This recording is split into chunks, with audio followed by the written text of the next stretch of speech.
for the help and support groups chat session, and I What what noticed what you mentioned that. what just happened, Roger? Did your session restart? No, I just saw a countdown.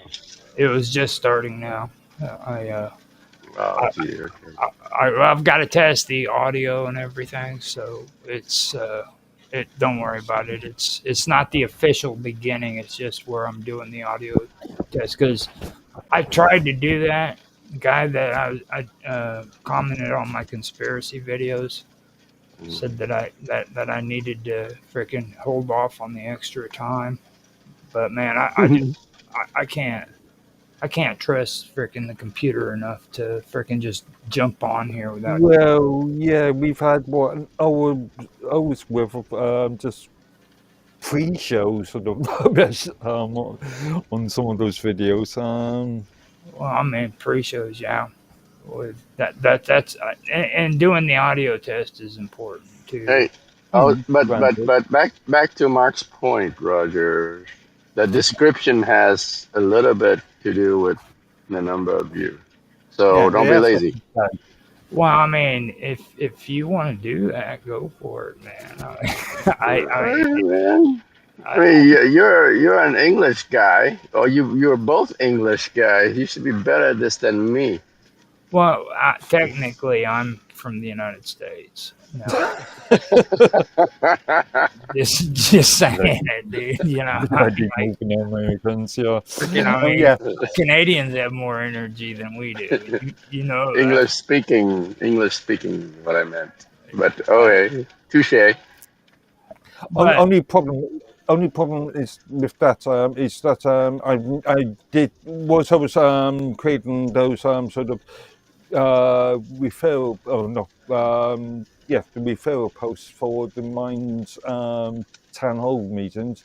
I had to go back through them just to make notes on the subject matter, so I could actually. So that's extremely time consuming. Oh, you don't have to review every minute. Well, the Yeah. majority of it is easier Just just fast to forward walk through the listen to main. it. Yeah, but it's easier just to listen to everything, and just in case there's something I may have missed. Now, does the boosting help with your Rumble view counts at all, Roger? no, and I found this out before, and a lot of people always argue with me about this, but the thing of it is like that works for like just that platform. You know what I'm saying? So that's the reason why I have to cross stream on different platforms if I want. What works for which platform? Well, like if I turn around and I freaking post something On uh, Minds? on Minds, and Yeah. and I want it to influence how my views are on YouTube. Mm-hmm. It won't do that. What I'll get is I'll get views on Minds, but that'll be completely separate Well, from well, the views I get. well. It is separate, but the assumption is when they view your post on Minds, they will click on your YouTube link and view your video. Well, that would actually as a social media, yeah, that would work. But Yeah. I prefer YouTube because mine has got embedded YouTube playing, whereas Yeah. I Yeah. think it's only Rumble doesn't. mine and Vimeo, if I remember But but correctly. but uh, but where Roger's not being monetized on YouTube, is he? right, I'm being monetized on Rumble, so But yeah, On Rumble. but that's we needed some. So so so the number, it's not in thousands, but at least it should help boost your view count on Rumble somewhat. And if I'm people curious how. if people on Minds actually loves us and wants to support the Minds community by coming in and being a part of this, then yes, that would be great. Okay, not trying to like do a plug or anything to people on minds.com right now and saying, look, we are members of minds.com, and if you really care about the Minds community, support this. I'm not saying that. Okay. What I'm saying that I, if I, I sense some weaseling going all, on here. all I'm saying is this, I'm just saying, look, if Minds members care about the Minds community and they want to support a Minds community member, then they'll come in and they'll support what we're doing. Well, I mean, we have good content. It should be automatic. Right. Problem is, if we have crappy content, then we should improve ourselves. Well, I mean, the So, truth is we've probably got some of the best content. To be honest with you, I've watched a lot of stuff on Minds, and they don't really have much to offer when it comes to the. I haven't actually seen very many recent podcasts, so to Yeah. speak, on Minds. They've got. I think the only ones that are still going is Censorship, obviously. censorship. censorship, and then PSEC does posts and stuff, Yeah. but not really like. And Dragus, wait, Yeah. Dragus Prod has got its own show, doesn't he? Not part of Yeah. censorship. Well, it's actually Yeah. all part of Dragus, so. Like Well, he yeah, put, it's Yeah, all automated. so. And of course, Willie's own stuff, but that's also part of Dragus, isn't it? Well, I don't know. I Yeah. have no clue at I all. think. Now, I am going to go ahead and get into this because you guys it's time for the throwdown. What do you say about that?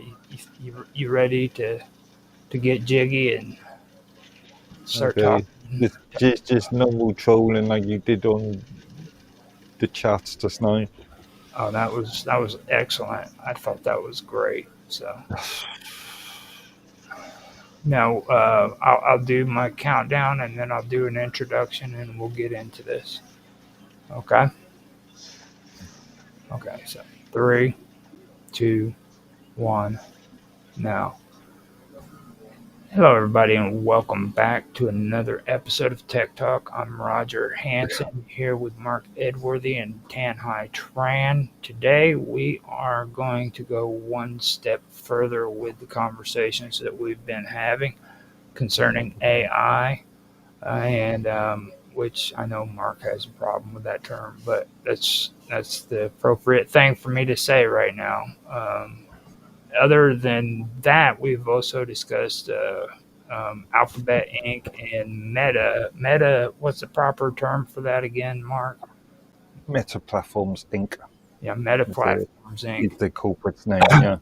And then we also had Tan go through and do a presentation on a lot of good stuff on one of the episodes. So now, what we're going to get into is native language processing and the things that are involved with that, which is actually got a lot to do with artificial intelligence and stuff. Now, I did want to get farther into it and start talking more about the linguistics part of all this, but there is so much information when it comes to this stuff. There's that I know that this is going to end up being more than one episode. Besides the linguistics, I wanted to get into the machine learning algorithms and just machine learning, which Tan kind of went over, I believe, in the episode we did before, didn't we, Tan? Yeah, I think so, a little bit. But before you dive into the individual topics, maybe we could, as a preamble, bring up Bill Ottman's post. Oh, yeah. Yeah. Now we could do that. And there's also, I got a response from Nancy, who was on the show last week, and she had an opinion about this topic too that I could read out loud to her. She can't join today? If she joins, she'll come in. I sent her the offer and posted the link for her, so if she comes in, then sure, that'd be great, Sure. Read her opinion. But here, let me find I've got to find my place again. I lost my notes for the episode. I'm I made sure that I pulled up notes for this because, like I said, there's a lot of information here, and if we actually go silent and don't have anything to say, I'm just going to start reading. So, a fair warning to both of you: if you don't want me reading, then you probably talk, okay? And you know how bad I am at reading. I mispronounce words and everything, so just just putting it out there for you. And that's specifically to both of you, okay? Okay. Because you know how bad I am at reading. It's horrible. So yeah, I found that. Now let me pull up the note that she said, and we'll be ready to go. Let me. Okay, so with what she had to say about it, um, in her in her in her words, she said, in essence, NLP provides the foundation for developing AI systems that can not only understand human language, but also potentially interact with and even influence the neural pathways within the human brain. This can lead to breakthroughs in areas like brain computer interfaces, personalized healthcare, and our understanding of the human brain itself. And she said this is how IBM views it, or how they say they view it. So that Yeah, is it's that, more markety. Yeah. It's a very IBM sort of statement as well. okay. So with that being done, I will go ahead and Right. So Nancy just commented about NLP. yeah, NLP Okay. Okay. and how IBM views it. Okay. So what was the comment that Bill Altman said? Can you go back to the chat? I don't remember. Go back to the chat. I think Mark also linked to the post. Oh, he did. Hmm. Oh, that was that relevant to Oh, was this? it not? I thought he was Is it? poo-pooing AI. No, he was. No, he was poo-pooing some individual. Individual It's AI not technology, right? no individual person. So kind of Oh, elaborate on that okay. one. I could be wrong. No, Can you go back to the the post? British Macron scandal, big deal. British is Oh, the I see. yeah, You're right. You're right. well, yeah. I suggest Yeah. that he has to be Uh, very careful yeah. because Yeah. he's been very Oh, that's close to actually a good point. information. His point wasn't anything to do with AI, but I No. replied with an AI quote, and then that starts a firestorm in our chat with Mark and Maria discounting the trustworthiness of AI answer. Oh no, I didn't say anything about the NLP. I just suggested that he has to be very careful because he's stepping closer to defamation. Mhm. Okay, yeah. Now I Yeah. I can have access to his post, and what it says is Bridget Macron scandal is a big deal. Bridget is Michael Trognox. Now this is proven, but still not admitted. She groomed Emmanuel since the age of 14. The implications are insane. And then he goes on to say, I still don't buy the Michelle Obama Big Mike one. Numerous Yeah, photos he, exist. he hasn't been proven in court, and I think Tang, you did you posed that same question to the Yeah. NLP Get service, get get and GPT.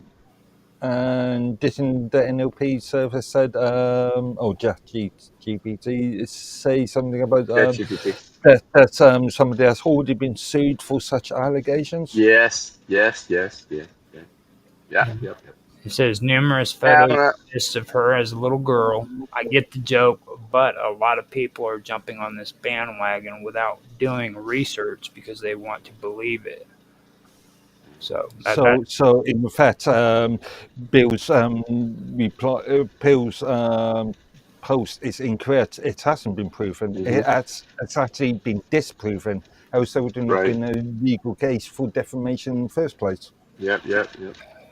Now, so ChatGPT doesn't link references to its answer, but Gemini does. Google Yeah. Gemini does for the fact that it states it links the associated articles or Actually, no. references that it uses. So that's Okay. I'm looking at your yeah. screenshot of your Mhm, ChatGPT thing, and it does have a two small mhm. elements saying New York Post Mm, and The Guardian. okay, it does as well then. Yeah. Yeah, Not so okay. sure if the actual April Uh, sort of. yeah, not sure if the reference link is as trustworthy. no, so that we can get it out there too and let everybody be aware of where this all started. I'm going to bring up what Mark wanted to have a conversation about, and it says, Yep. and it says after that post, it says, to be honest, I am not overly interested in the subject matter, but on the broader point of Chat GPT and other artificial intelligence, natural language processing related frameworks, I believe that people are in danger of becoming overly reliant on these frameworks, which in turn could do further damage as far as the critical thinking is concerned. Now, with that, I'm going to open it up to you guys because I got a crazy lady behind me yelling for my brother. That your Now, mom? That's no way to talk about your mom. oh, she is my mom, and she is crazy. Mm. Jeez, I was joking. Yeah. I'm having issues with my mic right now, but yeah, I Yeah, know. right. I'll be right back. You guys Okay. talk about that a little bit more before we get into the technical stuff, if you want. And I'll be right back. Yeah.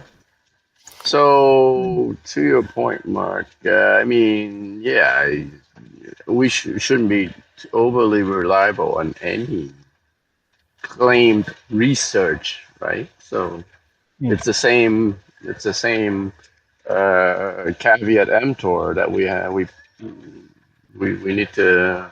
It needs to apply to this as well as any other areas of uh, But my facts. issue is that these developments are being pushed further and further onto the population rather than Yeah. allowing the population to choose what to use or if they want to use it. Well, yes. There's a danger that if the AI algorithm is being biased somehow, then it's Mhm. not a good thing. Yeah. And I gave you those Jeff Taylor and YouTube video links earlier, and even though he was talking about religion and stuff, the underlining issue was related to I think it was ChatGPT, and Gemini actually. So both Google and Facebook Meta platforms. Mm. These companies have imposed certain restrictions on these intelligences or these NLPs, and Mm. therefore they can steer the conversation, steer Sure, and manipulate. sure. I mean, you know, engines are these AI engines are acquire its knowledge base through training data, and if the training data is biased, then Yeah, yeah, it's, and And see that. I mean, we see this in academia, especially in the last 10, 15 years, where you've got colleges, universities pushing things like DEI. over everything else. You have a maths lesson, and you've got to learn about the AI. You have a history lesson, and black people were in Roman Yeah, in Britain in first century AD, yeah. which was Well, I mean, the thing is it's like a lot of this topic has to do more about politics, and it has very, very little to do about the technology that's involved. Because like I was telling you before the stream, everybody's jumping to the conclusion that this has to do with AI, but it's not all about the AI either. You know what I mean? Like, in order for you to transfer freaking audio over to metadata, you have to use this type of technology. And that's without actually using any form of AI, and it's been in practice for a long time, or been in yeah. use for a long time. But on the specific point of NLPs, neural language processing, those people that control the framework can control the narrative. Yeah. Well, I mean, Natural language processing is just one part of the AI engine. It's just the interface to receive Usage that most queries. people. right. The whole backbone of the engine is about its training data. But with me, I'm talking about Yeah, like, but who trains that? Who provides the training data? and what I'm talking about is converting analog over to metadata. That's something that's really it's something that a lot of people don't realize. Like, this has been out for quite a long time, and I've done back in the late 2000s. I did a few charity things for or actually, yeah, it was in late 2000s. I did a few charity things for a disabled young adults charities, and mainly acting as tech support. And I played around with a few text to speech synthesizers, I suppose, frameworks, both hardware and software. And this isn't new technology at all. In yeah. fact, this actually goes back to the 90s. I can remember a few devices back in the 90s. Yep. This has to do with analog to digital conversion is what it is, and these are tools that are now being implemented into AI. So, like, a lot of the things that you learn about when it comes to AI that you're reading isn't really just about AI. They're using older tools inside of it to achieve their goal. You know what I mean? Because, like, Again, this is why I don't like the usage of AI when we approach these things. That term is overly used and, in my view, inappropriately used. well, I mean, okay, so. This database, yeah, that's But further he stomped you there, Roger. Well, I mean, I don't really You don't know. know what to say to that? I keep forgetting what the term is that he would rather use other than artificial intelligence. database Uh, queries. Advanced algorithm, deep learning. Yeah, deep learning would probably be. Actually, no, it's only deep learning if it can store and remember and then retrieve that information. Okay. I mean, A lot of most of the AI, what do you call it? AI vendors, algorithm vendors now involve heavily on deep learning. I mean, how else would you get a vast knowledge base? but that is in relation to storage. You can, but I've seen frameworks where you use have one session and then it forgets everything from that session later. Okay. So Yeah. Therefore, it's not learning. That's what Chat GPT is doing. I mean, at least the last version that I tried, it doesn't seem to have any memory of the conversation. Right. Mm. And Right? yep. And another thing It's too. not able to learn. It looks like it's learning from a static training data. It's not Is that adapting as learning? it interacts. Is that learning, or is that just Powhatan? It's Now, learning, meaning it acquires the knowledge to do its inference with, but it's like a static data. It doesn't adapt like it's when you have a conversation, Learning is there's new being able knowledge to to be adapt. gained, and Yeah, it's not learning is learning being able that. to adapt and Yeah, to yeah, actually learn. well, yeah, yeah, see, yeah. they're called. They're actually called large data sets. Just Right. you know Yeah. what I mean. And when it comes to these large data sets, they kind of go back to what I was talking about before when we were on. I think we were on Untethered, and I mentioned the fact that look at YouTube. Right, you look at Alphabet Inc. and all their platforms, and then look at Facebook, and then Meta Platform Inc. or whatever they go by, and all Capital.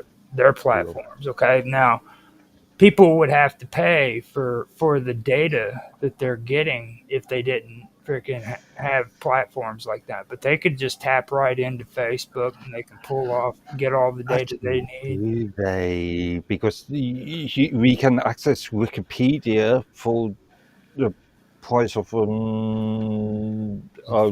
standard internet ISP course. So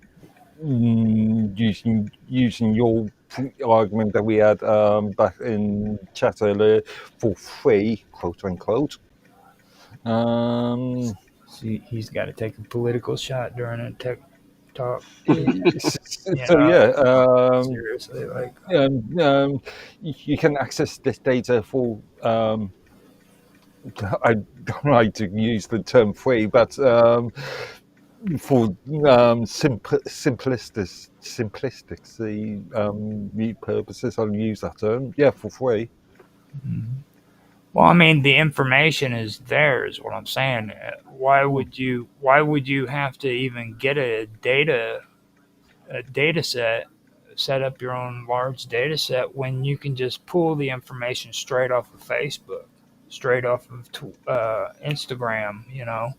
Um, all that actually, like, these platforms claim that they're not making money off of it, but they really are, Yeah, of course, because yeah. they're benefiting out of the research that they're pulling from it. You know what I mean? The Mm. data that they need from it. So in reality, they're actually benefiting off of a supposed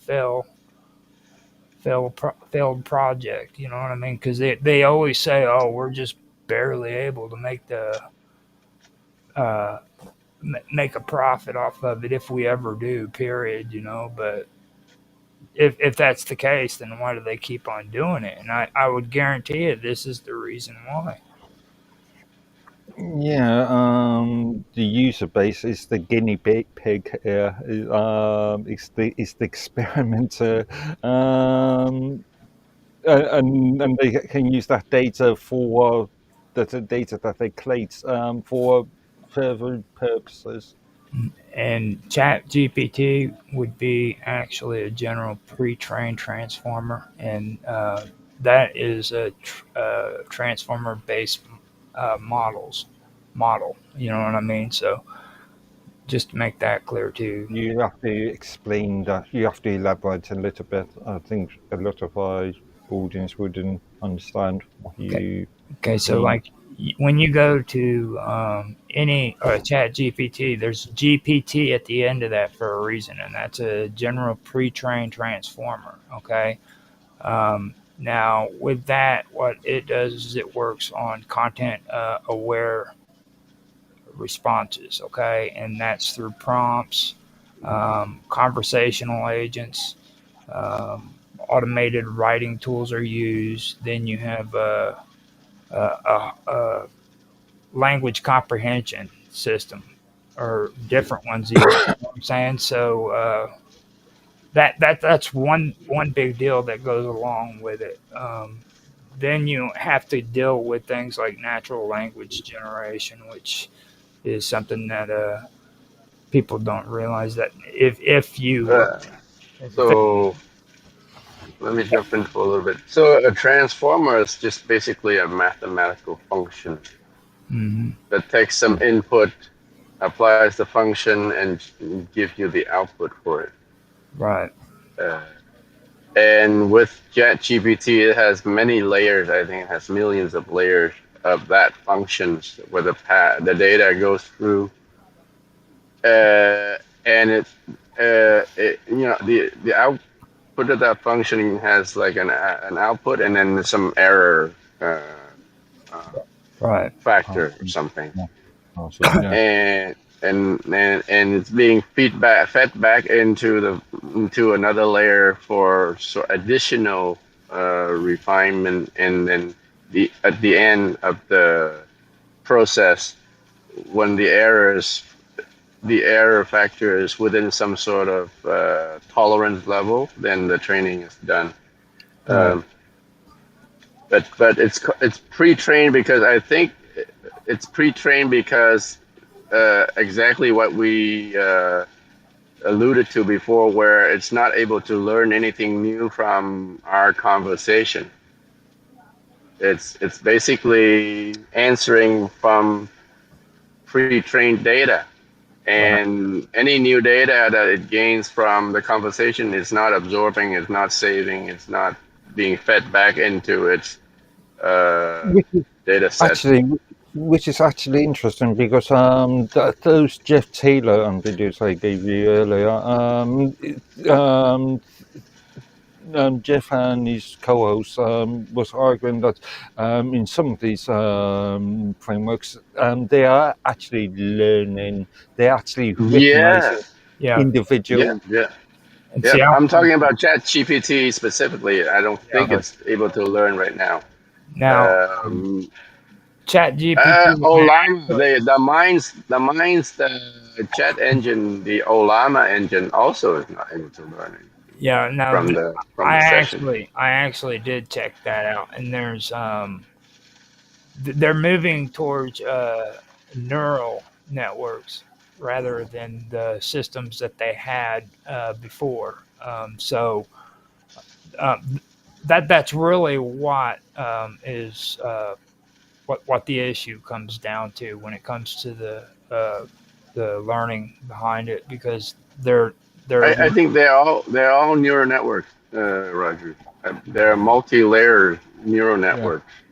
Well, that actually, from what I'm hearing, is a new process, though, because they were actually doing HMMs first, and that's And, I don't know. and what is HMM? It's hidden Markov models, Right. and the that's those are basically statistical models that have been used in a lot of domains, especially when it comes to speech recognition, natural Yep. language processing, and bioformatics. I don't know if hidden markup chain is an old thing. Right. Yeah. Uh, That's like 20 years ago, when I was studying university, I took fourth year AI course, and they were talking about HMM, but I'm not sure if they're being used anymore. Like, I mean, GPT is the new, uh, one of the new yeah. models, uh, but they're not like, it's not like hidden Most markup models inside. most of them move They're toward separate. MXGTs is what happened. And Okay. when you get into that, you're talking about coefficients. Now, coefficients, they capture the essential characteristics of the human voice, and they do that by modeling how sounds is perceived um, by like our auditory system and stuff of that nature. So coefficients basically, um, it's hard to explain how that would be. Like it would be the timbral texture of sound. You know what I mean? Like the vowel quality in your speech. You know what I mean? Mm-hmm. And then Yeah, there are different features that the engine right, can extract from the voice sample and use that as a mathematical value, as a numeric value to compute But again. that would change depending on the accent of the individual. exactly, exactly. Yeah. Oh. And it also allows the system to like recognize what they call it, phonetic elements, Mm. and that's regardless of like background noises or pitch or any of that stuff. You know what I mean? Or something wrong with the variation in the way you're talking. It still allows it. So you got a lot of cool things that were taking place with the MFCCs too, and But that raises an issue because not everybody speaks in the same manner, in the same lexicon, same. I'm not sure what you would call it. Same, not accent, but same mannerisms. Dialect. yeah, and see, Um, yes, that's right, and this has to do not only with being able to recognize your accents and stuff, but this also has to do with translating different languages too. This mm, gets really deep. It has to do with actually like say Tan wants to talk to me in Vietnamese, okay? And I freaking don't understand what that means. This new technology can actually translate what he's saying to me in English and then do the same thing Yeah. to him. Sorry, I had to laugh that because I was thinking of my discussion on the word pinnacle the other day, and I was just thinking translation from British English to American English. Yeah. Oh god. Yeah. So, but it really is pretty interesting. You know what I'm saying? Do you know of any popular app that does that right now? Well, There I the are think they are. various there are Sirius, various frameworks that will translate text from one language to another language. I mean, Google Translate, as an example, be the obvious one. Google Um, Translate, it doesn't do conversational, does it? now you no, have to do Google it Assist. will read a sentence Oh, or a paragraph, actually, I and it think will. I think the Microsoft translator does it. Yeah, You no, can turn on listen mode or something, mhm. and Okay. it listens to the conversation uh, and it translates like in real time. no, There you go. you, you seem to be breaking up for a second there. Yeah. Are you still Oh, there? Are you still I'm there? I'm Yeah. still here, Okay, but am I breaking up? just for a second No. there. I Yeah. think You you were just probably now. getting all that. No, yeah. I mean, I'm on the road, so it Yeah, might be a dead zone that I just hit. yeah. So what did you just miss? So I'm saying, so Mark was saying something about some app. I just remember that Microsoft Translator does this thing, Hmm. right? So I think that there's a listen mode that you just click tap on, and then you can Actually, just go to a foreign country, use that app, and then be able to understand foreign people speaking foreign language, and I mean, and then you can. I've got an open source Android application on my phone that I've not tested out, It but does that? How in good theory is it it? does that. I've not I've not done any testing on it, but it's something called Translate You. Um, Okay. I'm not sure how where it is, but it's because I've not really used it. But yeah. No, I've actually never used this stuff, but what I've found it is they say that Apple Siri does it, Amazon Alexa does it, and Google Assist also does it. So those are the only. So how successful? I don't really dig into that stuff because Uh, I don't get into the whole Apple series and like telephones or something that I'm not. I have Alexa. I don't see any translate function Now on this app. do you have something that says voice assistance? Well, you've got voice Hang assistant. on, let me check. No. You've Amazon got Assist. you can ask it a question using your voice. You can speak to it. Yeah, so that's just talking to it though. It's not like Does it re- translating our conversation. You could you might be able to just say ask it to translate, and then get someone else to speak in their natural language, in the first language. Mm. Yeah. It's not continuous though, so Mm. not very useful. So there you go, guys. We know now that Google Assist sucks. And See? Alexa. So then Well, that's Microsoft seems to Amazon. be the most advanced in the translation capabilities, but it's not very popular Well, with the Apple somehow. Siri too, you remember they've got those household Apple Series where you can be sitting in your front room and the Apple Series does all the cool stuff for you, so you can just sit there and be lazy and poop yourself. Oh yeah, that's what the Um, Amazon um, Echo is doing now, isn't it? Probably.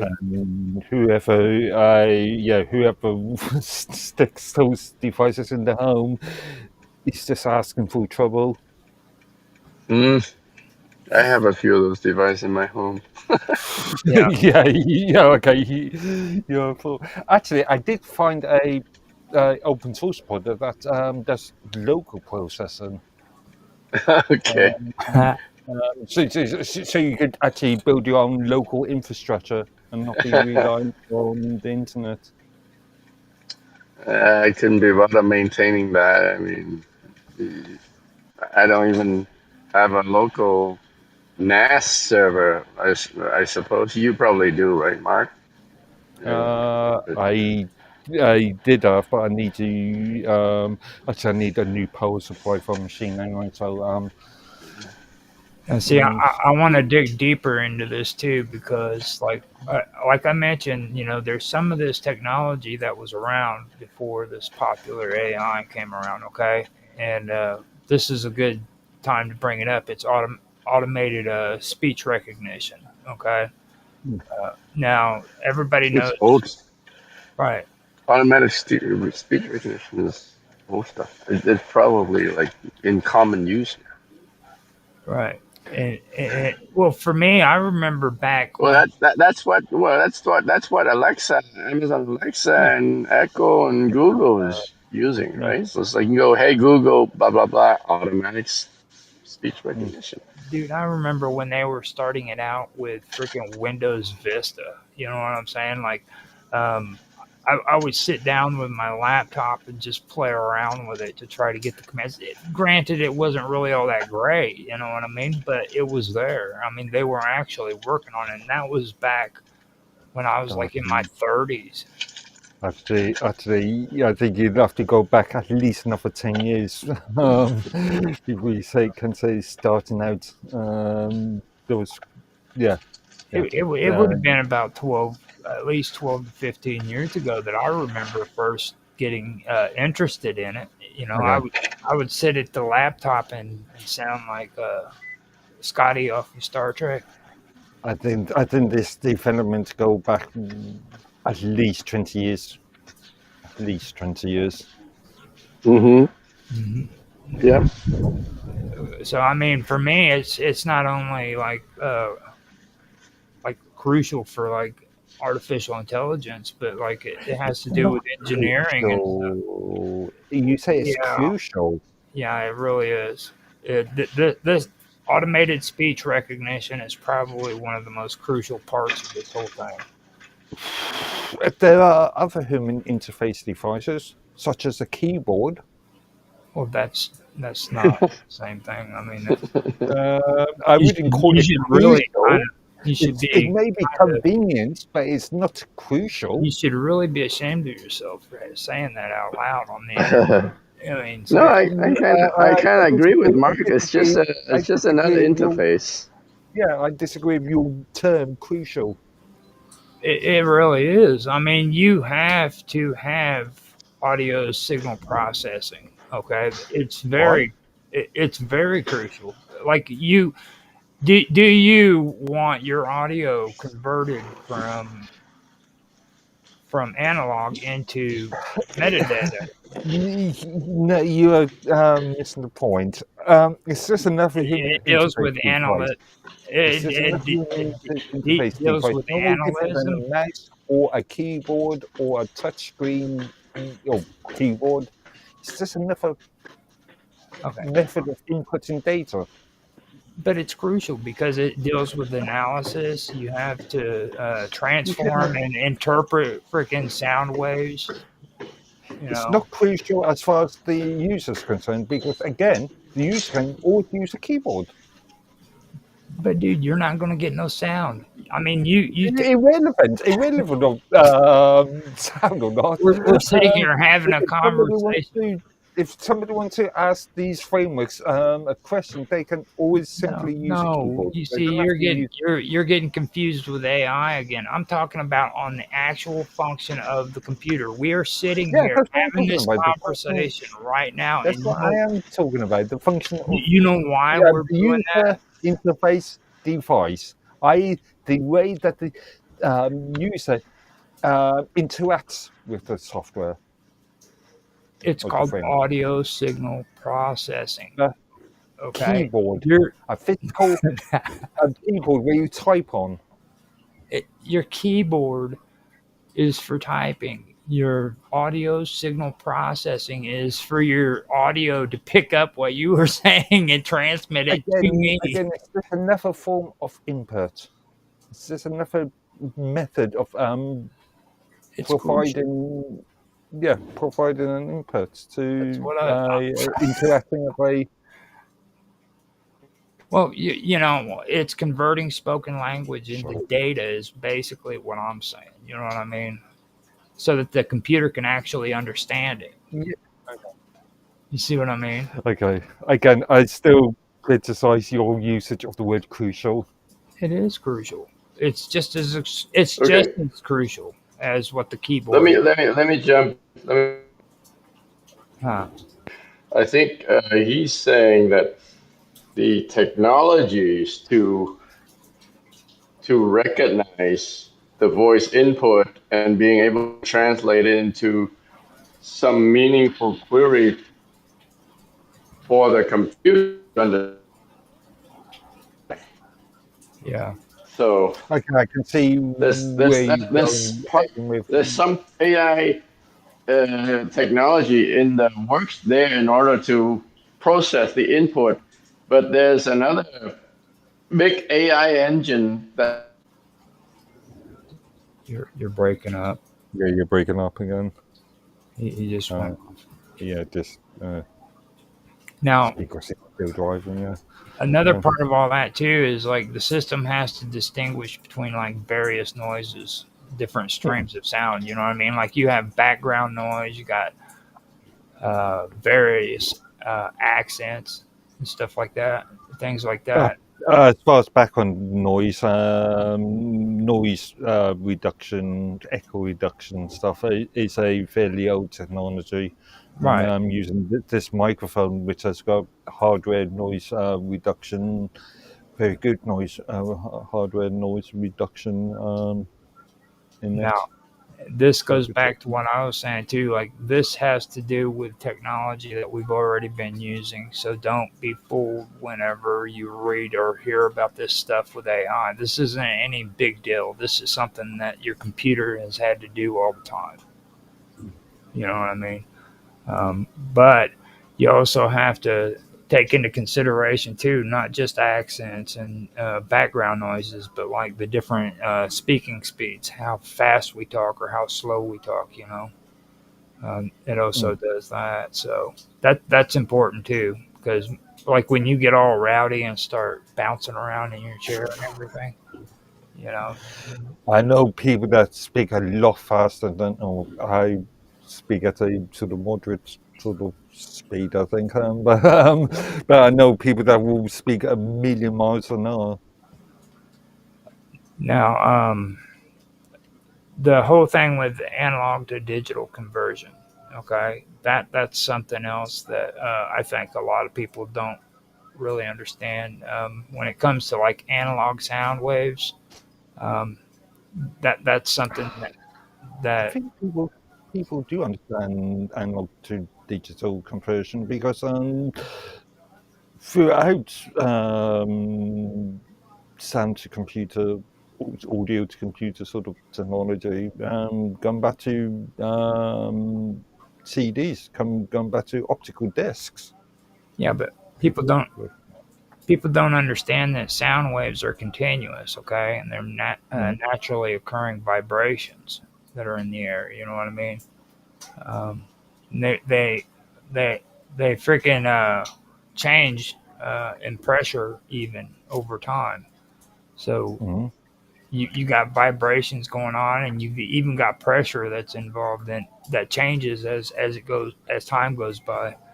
Um, and another thing that I remember too is it's generated by like the sound that's produced in your ear. You know what I mean? That's the whole thing too, right there. That's important when it gets into this thing about analog sound. And it's just like the internet when we were talking about about the internet on Untethered about the computers. Okay, computers used to be analog before they were digital or they had metadata data. You know what I mean? Um, analog, analog. You mean as in clockwork computers? yeah, yeah. Um, anything that's electronic is digital by the by as You well.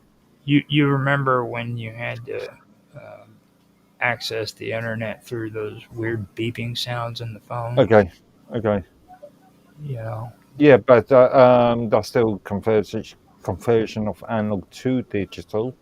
hmm that would be analog to digital conversion. Hmm. Isn't that really cool? How I worked that out. I was able to throw that in there too. Huh? Hmm. I mean, another way of looking at it is, yeah, you can use the phone argument, but also people that use magnetic media, so floppy disks and hard drives and um, tapes, cassette tapes, they're still analog mediums themselves. Mhm. Well, see, the thing that's amazing about it is like whenever me or you speak, or say somebody plays an instrument or anything like that, or any physical um, object vibrates, you know, what happens is it creates these vibrations, and the vibrations then create pressure waves. Okay, Mhm, and these pressure waves propagate through the air, and that is what creates analog sound waves. mhm, Okay, so that's what's going on there with that. Um, Now, analog sound waves are basically frequency, amplitude, and waveform shape. You know what I mean? Um, Now, the thing is, too, is when it comes to frequency, frequencies usually refer to how many cycles the wave completes per second. And that's measured in hertz, which is the HZ signal, just so you know. That's, I don't know if that mm, I don't know if you mm. guys measure in hertz or not over there in England. I think hertz is a sort of common. standard. Well, I want to make sure because I know how it is over there. You guys use weird terminology like milliseconds and well, you don't even use milliseconds, do you? Yeah. Oh, okay. I just wanted to double check. Compared to what?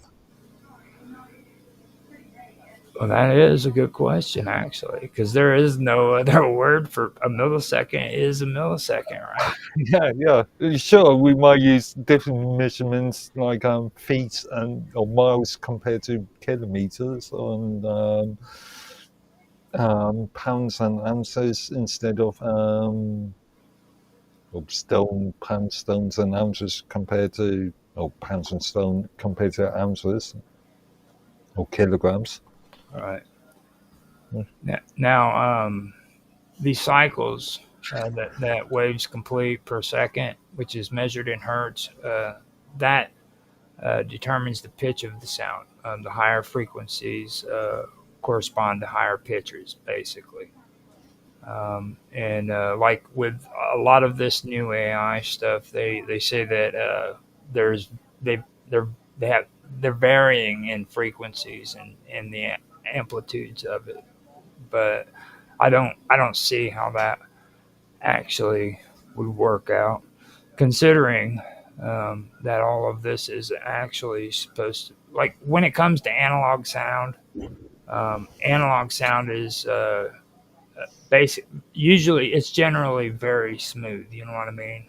And rather than having like discrete steps involved in it, um, it's like I was saying right now. It's before is the waves are continuous, and they occur like in vibration or vibrations. You know what I mean? And they're generally smooth, but like they're saying that with this AI and everything, that it varies in frequencies and amplitudes. So that kind of got me wondering there because um, I've never experienced that when it comes to audio. You know what I mean? Where they say that. So I don't know that kind of sticks out to me. Do, Okay. have you really done it much when it comes to audio and things of that nature? When it comes to like amplitudes and frequencies? No. Some I'm not an audio file per se. Um, no, maybe just to measure dB levels, but apart from that, Mhm. so measure the loudness Just the thing that on you it. got to remember is different sources produce different waveform shapes. Okay, and that's why a violin sounds different than a piano. You know what I mean? That's even when you're playing the same note. So that's the one thing that you do have to remember. That there are different waveform shapes. You know, and that's basically the whole beginnings. You know what I mean when it comes to audio and dealing with audio, and I like discussing this too because that's one of the big things that I've been doing. I mean, heck, I'm into audio and video, and I don't get too many chances to talk about audio as much as what I do videos, and it is very important because like this show right here, okay, Mm. if something was to happen to the video, that could be taken care of, no problem whatsoever. Mm. But like if the audio messes up, it's basically screwed. It's a bad video. It can't be uh, fixed. You know what I mean? Basically. So for me, in my experience with audio, um, audio has always been the hardest thing to deal with when it comes to audio and video because you have to constantly keep up with it, make sure that everything is working. Before I go on the videos, I make sure I do a sound test, and I do that for a reason because the one day that I decide not to do an audio test is the one day that everything screws up. Guaranteed, it always happens. Okay. Yeah. Well, yeah, we've come across that on the. Oh, crap. Now it's doing that to you too. So we might have. Okay, there you go. Okay. You're back. Yeah. Yeah. I was just saying. We've well, we had audio problems just then. But yeah. We've had audio problems on previous streams, and we haven't realised until too late. So after the fact. Yeah. What was it? One of our streams, what was it, 3-4 weeks ago? Yeah. Well, Mm. we actually had to do one all over again because of the audio. I mean, it literally just muted us out for the entire freaking show, and I swore up and down that I was going to go back through and check the audio all through the streams. You know what I mean? But Mm. I haven't been doing it like I should be. But like on this one, I definitely did go through it. Um, so with that being said, I'm going to move forward and try to get a little bit going here because this has to do with how sounds travel too. Sound travels. So you got different waveform shapes, but you also have to understand that sound travels through a medium like the air. It can travel through water or solid, even and that's um, caused by molecules in that medium. It begins to compress and expand in patterns. And these patterns mirror the sound's vibration. You know what I mean? So that's basically how it works out with that. Now, when these waves reach the human ear, the eardrum vibrates in response, and the brain interprets these vibrations as sound. Okay, so that's the basic structure of all of it. But then again, that's the same principle as a microphone and the Exactly. magnet on the, I can't remember what the term is, but the magnet on the microphone. Right. Okay. Now we're getting somewhere. Okay. During this step, the microphone converts sound into an electrical signal. Okay, which is then amplified at rapid intervals and uh, into basically digital data is what it is. Now, first the waves have to be captured and then and digitized. The digitized uh, representation of sound is what the computer begins to work with. Okay, it doesn't just grab these waves. It first has to capture it and then digitize it, and then uh, it becomes a digitized representation of the sound, and that's what your computer begins to work with.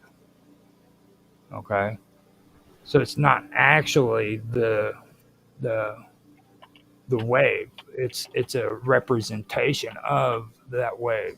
Does that make sense? Yeah, but that's done locally anyway. Okay. Now, after that, analog waves um, can be captured using devices like your microphone, like we were just talking about, which converts the pressure variations of a sound wave into a corresponding electrical signal. Okay. Now, the analog electrical signal still varies continuously, uh, which maintains the same weight, which, but it also maintains the same waveform characteristics as what the original sound had. So you're basically um, you've got this analog electronic signal, um, and it does. I guess that would be where it varies continuously, though, because that would There he is. I think he's back. Is that you? Sounded like somebody tried to come in. No, it's can only see both of just us two at the moment. Yeah, I heard a traffic, but but anyhow, that's basically what all that comes down to. And Now, in modern digital systems, analog sound waves have to be converted into digital data using analog to digital converters, which is ADCs. Okay. This process involves sampling the waves to discrete intervals and measuring its amplitude at each point.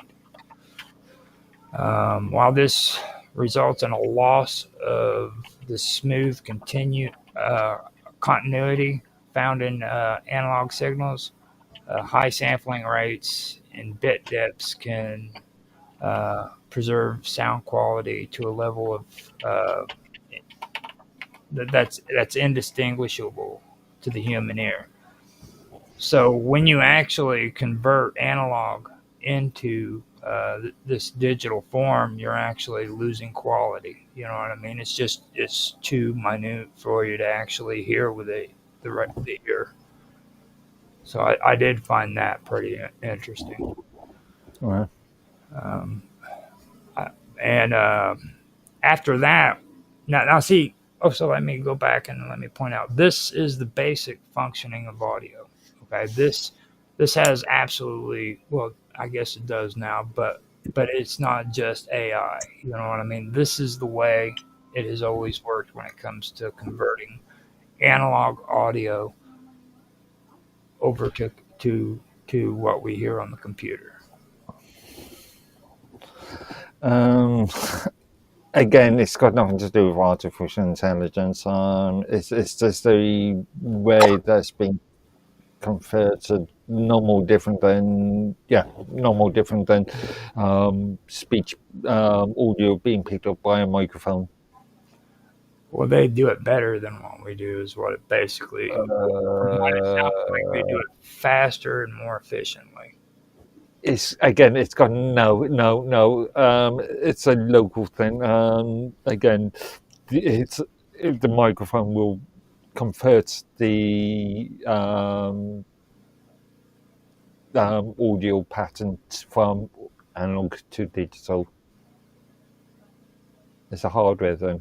It's got nothing to do with artificial intelligence at all. Well, it makes it to where it does the process easier and faster, more efficient. So, Again, it's a hardware thing. It's It's the same thing as I'm speaking into this microphone there, and and it's being converted to a data pattern, in which it's then converted back to a audio analog pattern in which you can hear me. yeah, no, see, I basically just spelled out like the basics of audio, but it gets more complex. Like after that, you have to go into feature extraction. Okay. Now, have you ever heard of feature extraction? I mean, more context. I mean, that Feature could mean a lot. extraction is it's a step that you have to take in audio signal processing. Okay. Um, Especially in applications like speech recognition. They also it has to be used in speaker identification, and it also involves like acoustic events detection and stuff like that. Um, Now, it didn't. It converts raw audio data, complex, high dimensional waveforms, into a set of measurable and meaningful values or features that preserves essential information while discarding irrelevant noise and redundancy. So it's going through and it's determining what is irrelevant noise and redundant. Okay. And it's keeping what it feels is meaningful and measurable. So that's something that is interesting to me. If it can make it to where that's more efficient, then that would be cool. You know what I mean?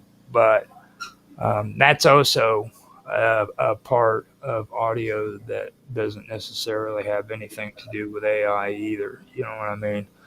They've been doing this for a while. So feature extraction is actually a pretty good topic when it comes to that, because you start getting into the bread and butter of everything. This is about audio capture.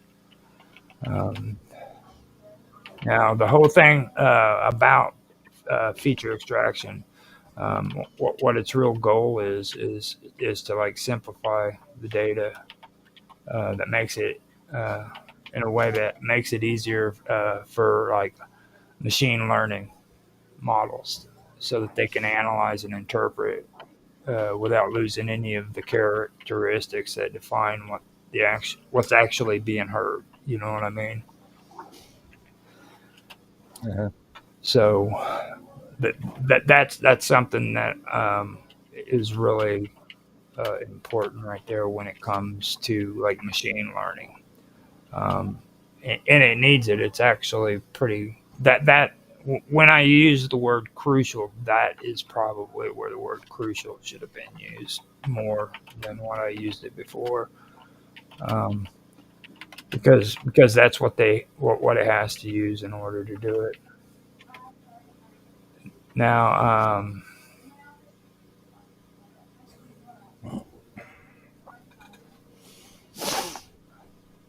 yeah, now another thing that I do want to also talk about is when audio is captured. Okay. Um, the thing about it, when it's captured, it exists in something that's called a time domain signal. Now, have you ever heard of a time domain signal? Domain signal. Yeah. It exists as a time domain signal. You're going to have to elaborate. Okay, now time domain signal is a sequence of amplitude values that represent sound pressure changes over time. However, uh, this raw waveform isn't well suited for analysis because it's highly variable, and it often contains noise and lacks obvious structure. Um, Now, feature extraction techniques transforms this time domain signal into a frequency domain or a spectral representation where patterns related to pitch, tone, and rhythm and articulation become more visible and quantifiable. Does that make sense? Yeah. Okay. Yeah. Now, one of the most commonly used methods for feature extraction uh, in speech processing is what we were talking about before, and that's the Bell frequency capsular coefficients. And that's they call those MFCCs. Okay. Now, what happens here is this method mimics the way human hearing works. It focuses more on the frequencies that the human ear is more sensitive to. Now, to extract MFCCs, the audio signal is first divided into small overlapping time frames, and that's typically between 20 to 40 milliseconds in duration. And each frame is always analyzed separately. Okay. Fourier transform is applied to each frame to move the data into the frequency domain, followed by a Mel scale filter bank to emphasize perceptually important frequencies. Um, now, are you able to understand that? Say that again. Okay. The Fourier transform is applied to each frame to move the data into the frequency domain. followed by the Mel scale filter bank to emphasize perceptually important frequencies, which that's kind of tricky right there. So you have a Mel scale filter bank that is used to emphasize perceptually important frequencies. So, like I said, you know about the frequencies having different sizes and everything. Like when you're Yeah. actually looking at that, the wave sizes. Um, that's kind of interesting. Hmm. So now another thing when you were talking about mathematical steps, um, that has to do with filtered values. Uh, okay, these filtered values is then taken to compress the dynamic range, and a final mathematic step is used, and that's called discrete cosine transform, which is DCT, and that's applied to reduce the data uh, into a small number of coefficients that summarize the spectral shape. I hope you understand that. Yeah. Okay. Because I tried to read that as slow as I can. Yeah. Confusing that sort of, but yeah. Because this is really important to you, so that you understand like the importance of MFCCs and how they actually are used in the process. You know what I mean? Because I know you're a rebel and you're not really cool with all this stuff. You're a rebel without a car. Hey guys, sorry I'm back. I got knocked off when I switched network. Okay, don't worry about it. I had to fill Mark Edworthy in with the lowdown on how MFC or yeah how MFCCs work. I You filling in, Mark? yeah. Oh wow. Well, Okay. he's not really too familiar with like audio waves and stuff like that, so I kind of I'm familiar with audio waves, I'm just not know. well you seem pretty amateur. You seemed pretty amateuric in the information that I gave you. You just sat there listening and didn't say so. Actually, also I was slightly distracted by something else as well. So, Yeah, to be fair. he purposely ignored it all. That's what it was. No. Now that you're back, actually, Tan, I gotta ask you something. Are you there? Okay, shoot. Okay, so do you know much about DCTs, discrete cosine transform? It's in signal processing? Yes. No. Okay. Okay, so do you know anything about coefficients? Mm-mm. Man, I hope I really don't have to go through all of I it. didn't study electrical engineering, man. Yeah.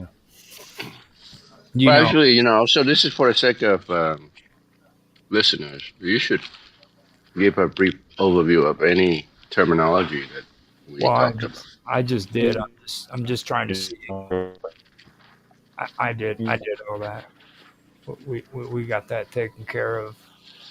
What about Okay. spectral shape when it comes to audio data? Do you know anything about that? Mm-mm.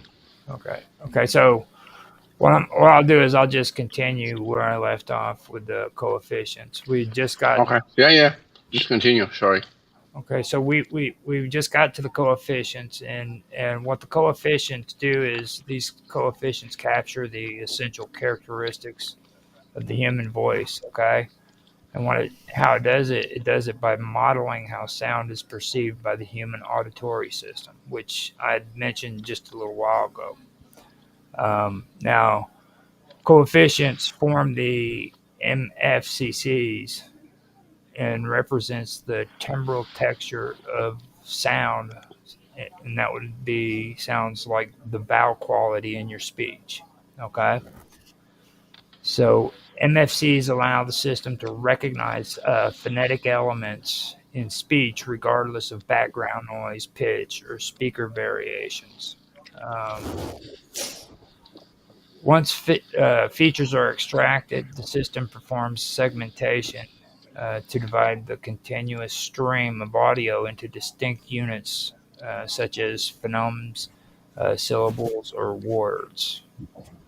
Now, after a segmentation, pattern recognition and classification techniques are used to map the extracted features to known linguistic units. This is where machine learning models trained on large speech data sets come into play. Now, this is the large speech data sets that I was talking about when Mark always talks about how they have a database, okay, where they use that to fall back on, and SEO is probably most likely where a lot of this comes from. Again, search engine optimization.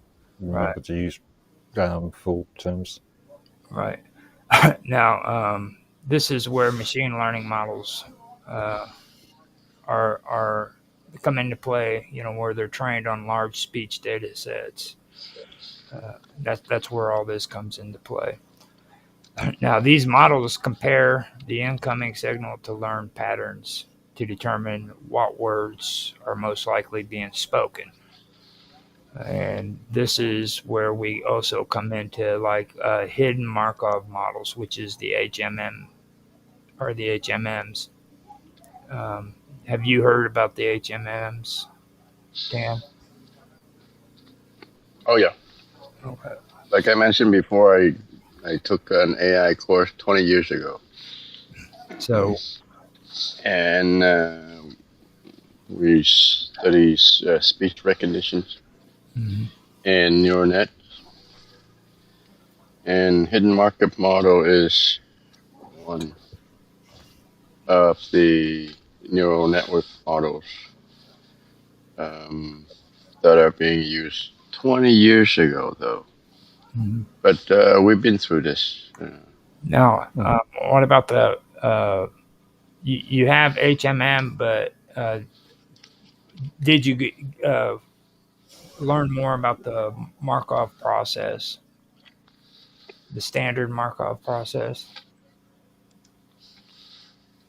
Yes, I mean, that's the basis of what the model is, but it's kind of hazy to me at this point. We can review.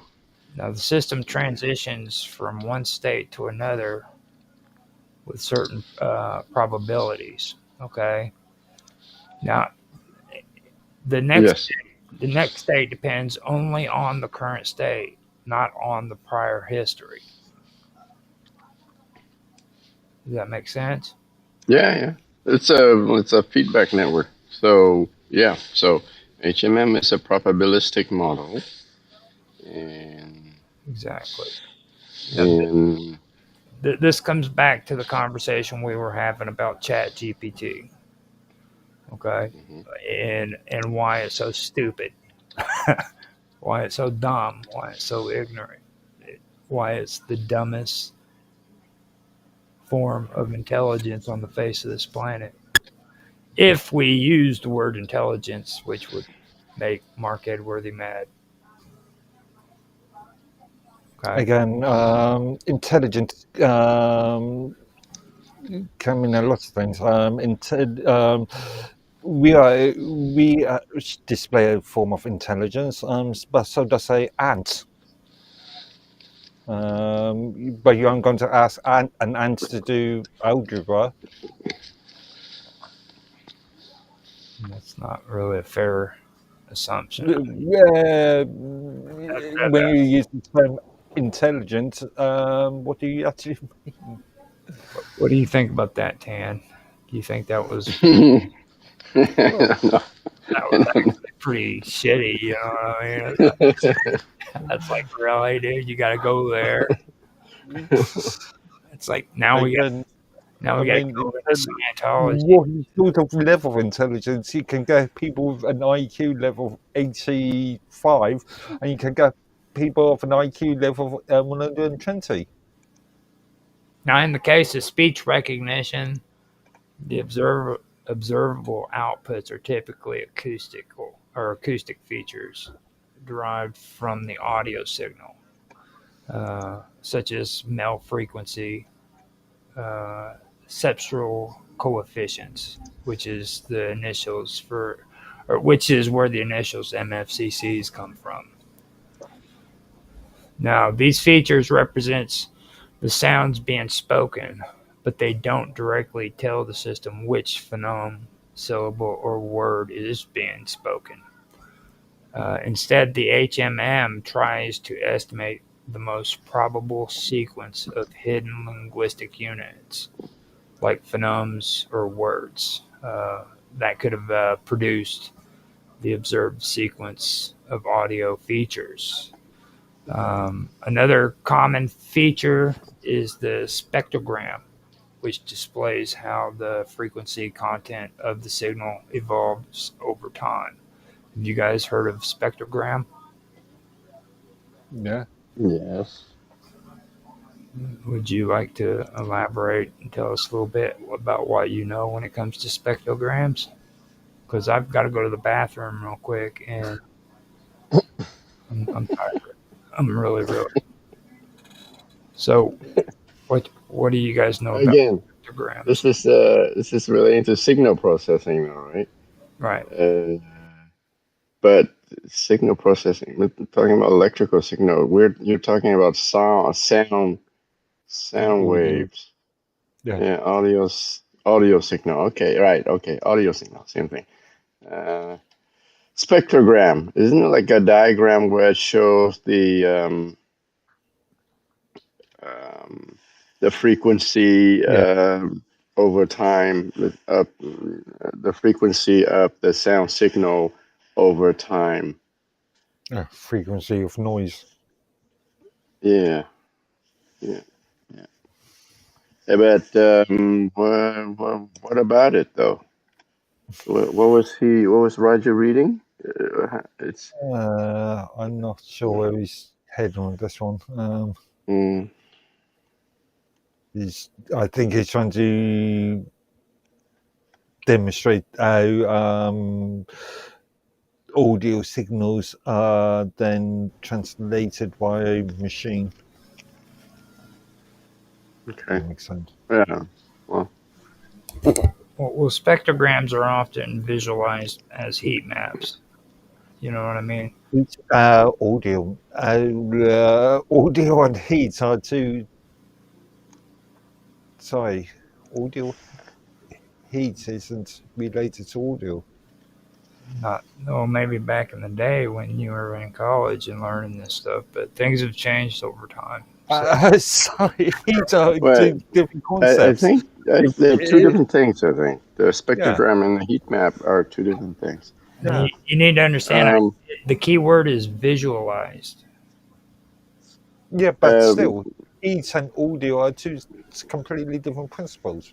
oh yeah, yeah. Okay, so now I see the Mark's comparison about ants and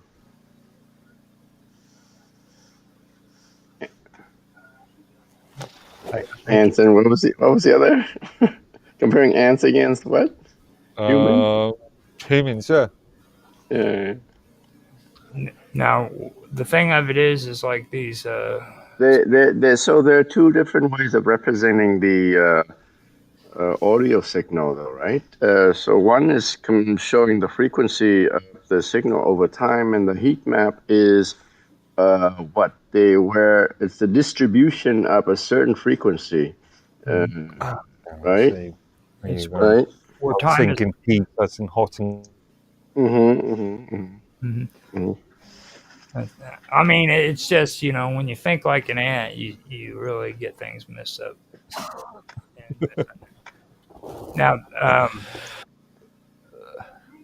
when it comes to these heat maps, that's where time is plotted on one axis, frequency on another. So you have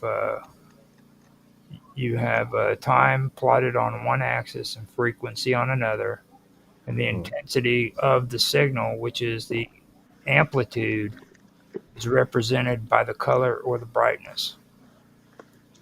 Okay. You know what I mean?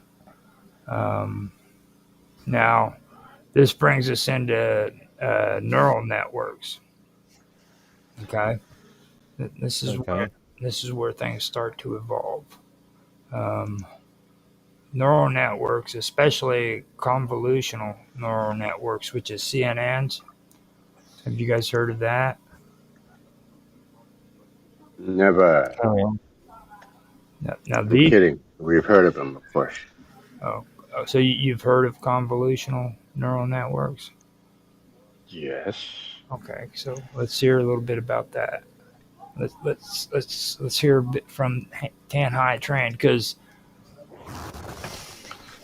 we don't get very much FaceTime with you, so that we can actually hear your beautiful voice, Tan. So tell us a little bit. Get you everywhere. Tell us about convolutional neural networks. Why don't you tell us what it is? Oh, come on. No, I'm kidding. Let me try. Let me give it a try. So convolutional. We talked about this in previous episode as well, I think. Mm-hmm. Convolutional neural network is a special type of neural network.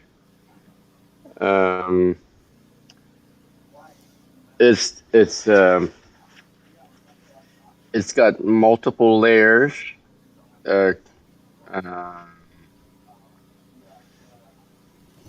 He's kind of fading out. I'm not figuring out. I'm just thinking. Okay. Well, it's just the way you do that. You know what I mean? It's hard to tell if you're like fading out or deep thoughts. So you're like, and it just gets silent. And I'm like, oh, he's fading out. That's my bad. Now I'm distracting you too. Shit. Yeah, it's a popular type of neural networks that's being used for deep learning because it has multiple layers and multiple feedbacks. So one layer feeds the output to the next layer, and I think we alluded to this before, where it had a neural network with like a network like a ChatGPT network, for example, has millions of layers. That the more layers there is, the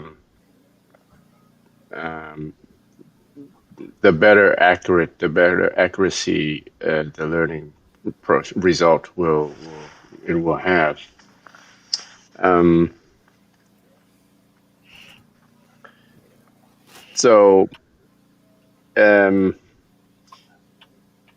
Conceptually, I mean, this is something we should really have a presentation slide with diagrams to show. Mm-hmm. But if you can bring up Google an image of a convolutional neural network and show it to the stream, so we can have something to visualize. Oh man. It has basically it has at the front one input layer where you put data is being received, and then it has many hidden layers in between, where each of those layers is a computation function that feeds to the next, and in the end you have an output.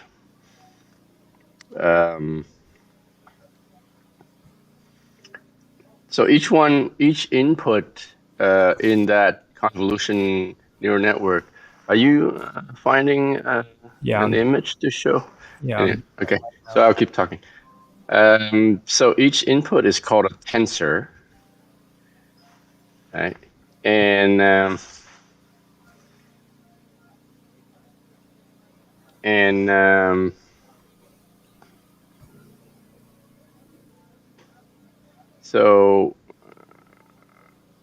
so the tensor is being fed into a function. Yep, I got it now. Right. What do you got there? It's right on screen share. The diagram for I can see. this is convolutional. Yeah. But this is You have your nothing different. Nothing different from a multi-layer neural network. But why is it called convolutional, right? Why is it called convolutional? Now, the neural network, especially convolutional neural networks, they can be trained to analyze spectrograms in much the same way as they process images, detecting patterns that correspond to phonemes, words, or environmental sounds. Um, Now, other features uh, that might be extracted would include like zero crossing rate, the rate at which the signal changes sign. And you also have short time energy, which reflects volume fluctuations. After that, it goes into like pitch tracking. That's to capture what do they call that? Intonations, I think is what they called. And also you have formants, which involves resonant frequencies in your speech. You know what I mean? So you got all that going on within neural networks and convolutional neural networks. I really didn't check into exactly what the difference is there, to be honest. But that's basically what's involved when it comes to neural networks and spectrograms. Um, does that make sense? So it's yeah. So it's called convolution because it involves a mathematical operation called convolution, and convolution refers to a filter that is applied to an input like an image. Um, so it's a technical term. So it's a function. It's a dot product function uh, between the filter and the input. Okay. Mm, Well, that would make sense because earlier, um, when we were talking about coefficients and stuff, it mentioned what is it? There it is. I what is that? Logarithm or algorithm? I don't know. Logar or IOGAR. logarithm. Logarithm. Yeah. Now that has to do with the a Fourier transform, where, Fourier transform. Yeah. where it's applied to each frame to move the data into the frequency domain, followed by the Mel scale filter. It's a Mel scale filter bank, uh, and that's to emphasize perceptionally important frequencies. And then from there is the logarithm of the filtered values is then taken to compress the dynamic range and a final mathematics step called the discrete cosine transform, which is the DCT. That's applied to reduce the data into a small number of coefficients that summarize the specific shape or the spectral shape. Now, these, Yeah. So yeah, this type of network is mainly used for image pattern recognition, right? mhm. Mm. Now, Like object detection and things like that. It can be used in a car where it can recognize yeah, obstructions. that Um, like facial recognition to sync up the audio to the mouth, maybe. or or security camera video analysis to recognize intruders. Actually, it goes on from what my notes say. It says for tasks like speaker identification. So Uh, feature, yeah, that could work. Because I mean, if you, I think you see this in Google Photos. Google Photos has this feature where you take a photo and then you can identify it with some person's name, and then in other similar images, it automatically knows to classify similar images under the same person's name. right? So now we're getting into some cool stuff. We're getting into like speaker identification that has features like voice pitch, speaking right. Well, we're going to Fourier transforms and things like this, man. We're getting way over our heads. We're big dogs. That's how we roll. Right. We're puppies pretending to be big dogs. We're peeing on the porch. We're peeing on the porch. We What don't. do you mean, big does? We're not even out in the yard yet, hanging on the grass. We're peeing on the porch because we're too afraid to go outside. Right. Now, that actually is interesting because apparently it's saying that this technology is actually uh, using identification with like features like voice pitch, speaking rate, and unique spectral signatures. They're extracting them to distinguish one individual from another. You know what I mean? So Mm.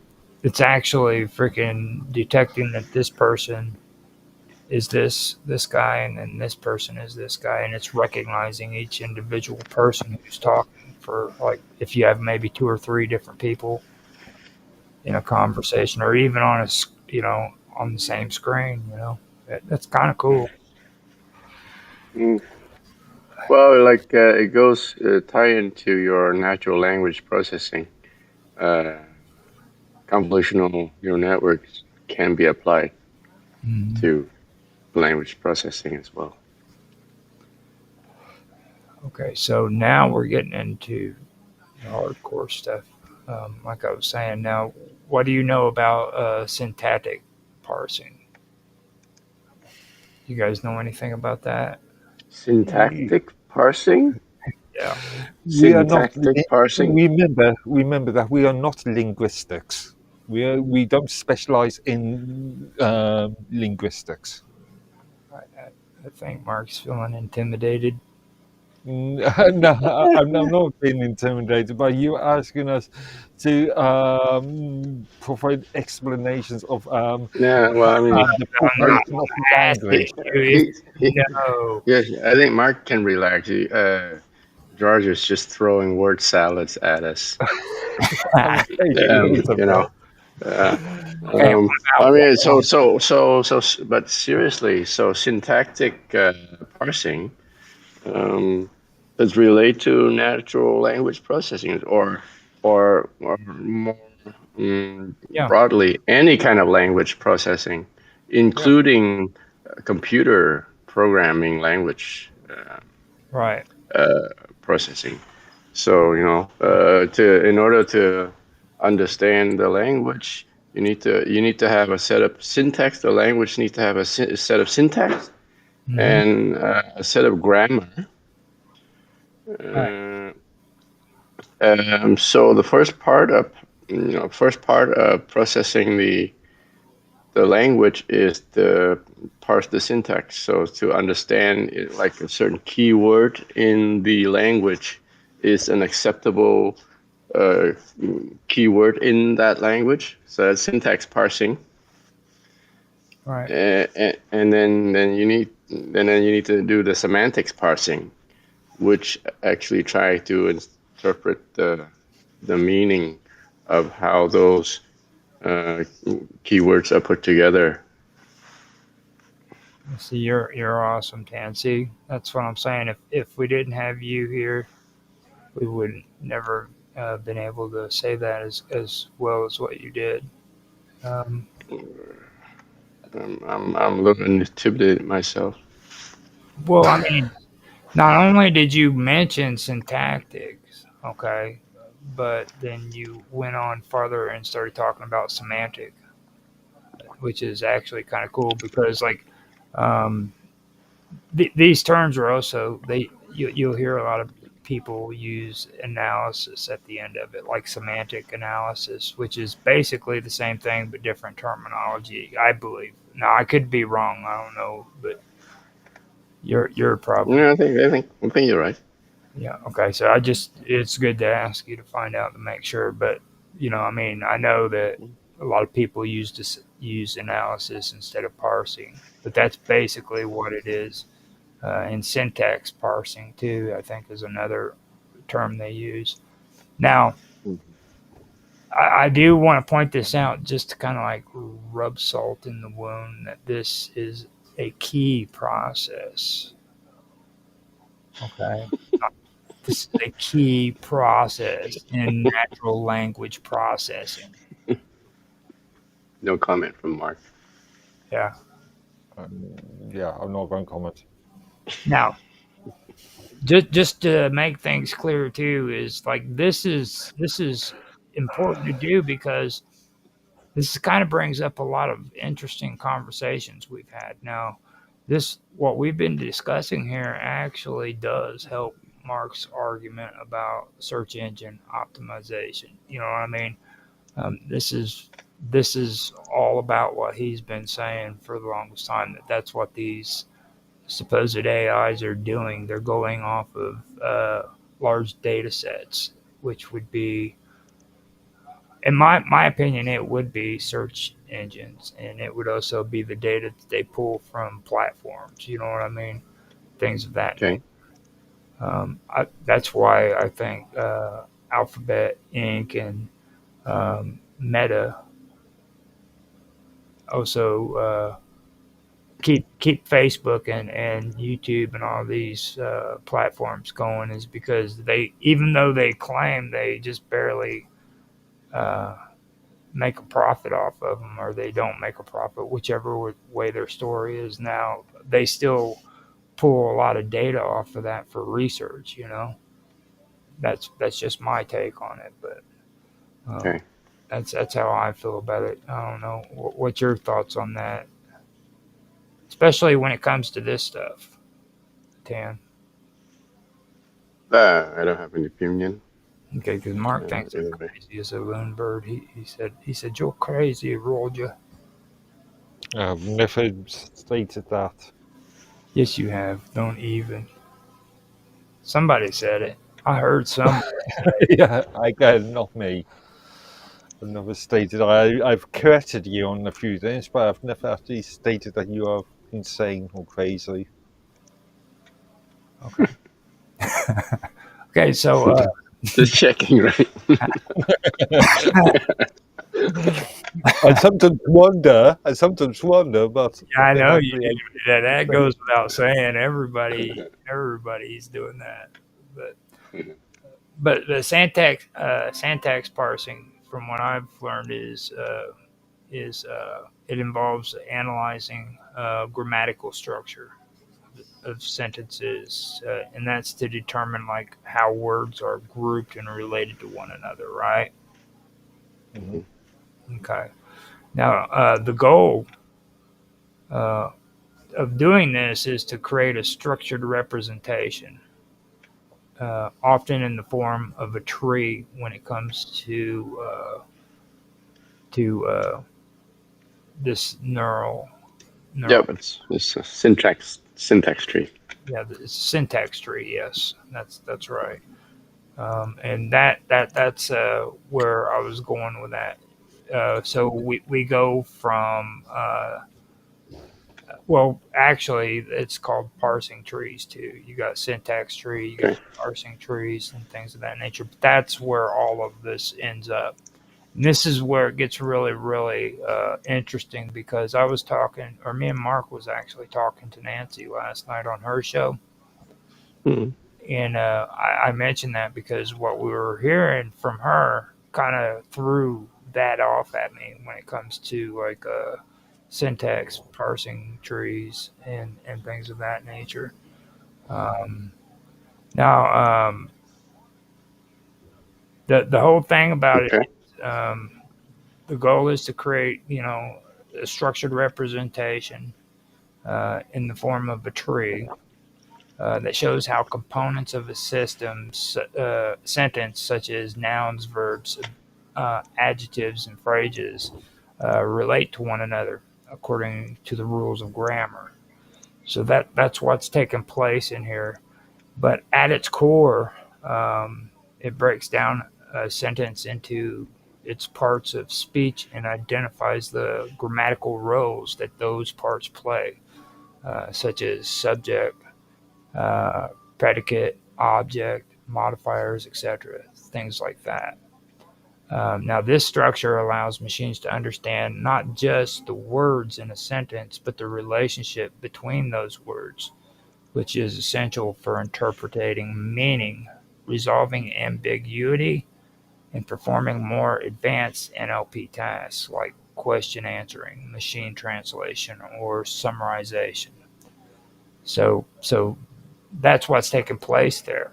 Um, Now, a core process in natural language processing that involves analyzing the grammatical structure of a sentence is what this is. Okay, the main goal, like a, is to determine how the words in a sentence relate to one another. That's both in terms of their parts of speech, like I said, which involves nouns, verbs, adjectives, and then their hierarchical roles in forming meaning. Okay, so did Okay. did anything I say right there make any sense to you? Yeah, I mean, Yeah, it makes sense.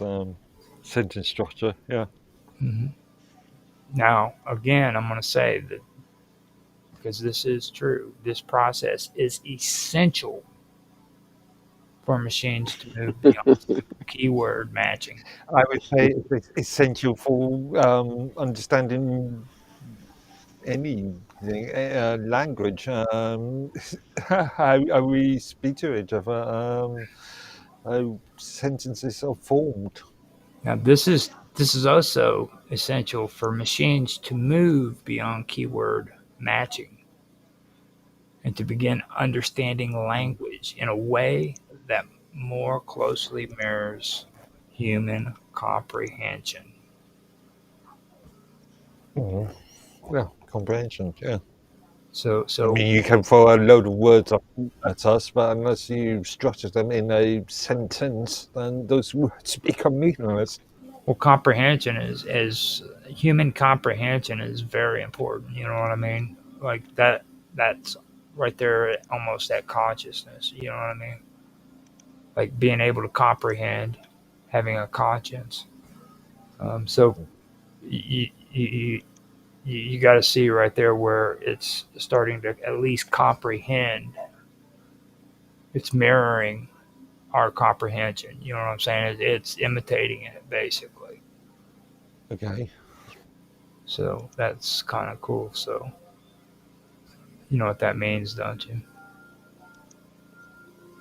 Mark? Yeah, like I said, being able to put do two you words do you know together what it and means? yeah, being I able to speak that sentence. That that means I'm doing this right now. You are doing it right now. We are structuring sentences so that other people can, or that we can understand each other. You know what that means, though, right? That means that soon there will be robot sex slaves. Isn't there already though? Sex. Soon. What do you mean soon? Yeah. Do you need to comprehend words, sentences to have sex? Yeah, I don't know where you I came need to talk. from. I do. Like, women don't like hearing, you better freaking have some comprehension Talk. if you're talking to a woman. You better talk. Yeah, like that's without saying. Okay. Now, there's two type of syntactic parsings. There's constituency parsing and dependency parsing. Right, say that again. The what? Constituency parsing and dependency parsing. Constituency. Yeah. Yeah. Okay. Now, Okay. you guys know that stuff? No. Okay. So Give me constituency. Explain. Explain. Okay. So constituency parsing. Give me 2 seconds. It breaks down a sentence into nested subphrases,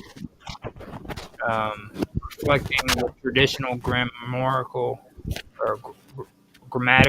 hierarchy that's seen in like formal linguistic studies. Now, the best example for it is in the sentence, "The cat sat on the mat." All right. Constituency parsing. Okay, Roger. This is American English, not hard to pronounce. It's constituency. Constituency parsing. Oh, constituency. That's right. Constituency. That's Yeah. okay. Constituency parsing would identify the cat as a noun phrase, and on the mat as the prepositional phrase, modifying sat. Okay. Okay. Now, each of these units is then connected with a tree structure to show how they came together to form the full sentence. Its unit is called a constituent. Yeah, constituency parsing. Now, Okay. depending on parsing focuses, dependency parsing focuses on the relationship between individual words rather than grouping them into phrases. It identifies which words depend on others to derive meaning. The verb is often considered the central word, and all other words are linked to it based on grammatical roles. So, a good example for this would be in the sentence, "She gave him a book." Okay. Now, dependency parsing would show that gave is the main verb, she is the subject, him is the indirect object, and a book is the direct object, all connected through directional links. So that's the difference between the parsing. Okay. Now, So what's the purpose of constituency parsing? well, the purpose for both of them is about the parsing algorithms, and then the parse tree or the syntax tree that we were discussing. Now, this tree-like diagram visually represents the relationship among words and phrases, showing how smaller units of language combine to form larger ones, like nouns, phrases, or verb phrases. That takes you into things like complex or ambiguous commands, or contextual dependencies, things of that nature that it has to deal with. You know what I mean? Because ambiguous commands, ambiguity, period, is just all through this. I mean, that's one thing that AI has a real big issue with when it comes to that stuff. So um, that is pretty much where I do want to actually kind of take a break from it and come back maybe later on and talk about the other stuff because um, do you guys have anything that you want to say about that last part that would actually make any sense to you or because I've So we're talking about this relates to we're talking about parsing, talking about we're talking about what is it? parsing Uh, algorithms. You got the parsing tree or the syntax tree, how you were referring to it earlier. And this all goes down to algorithms. And what they do is they use two types of parsing. It's constituency parsing, and then there's dependency parsing. And they use that in order to like deal with issues that pertain to like complex right, right. commands and stuff. So this applies to machine translation. Mhm. Uh, basically, right? Basically, machine translation. Right. All of this from the beginning where we started out has to do with voice assistants, voice-based interactions, automated speech recognition, audio signal processing, all of it. Um, Hmm.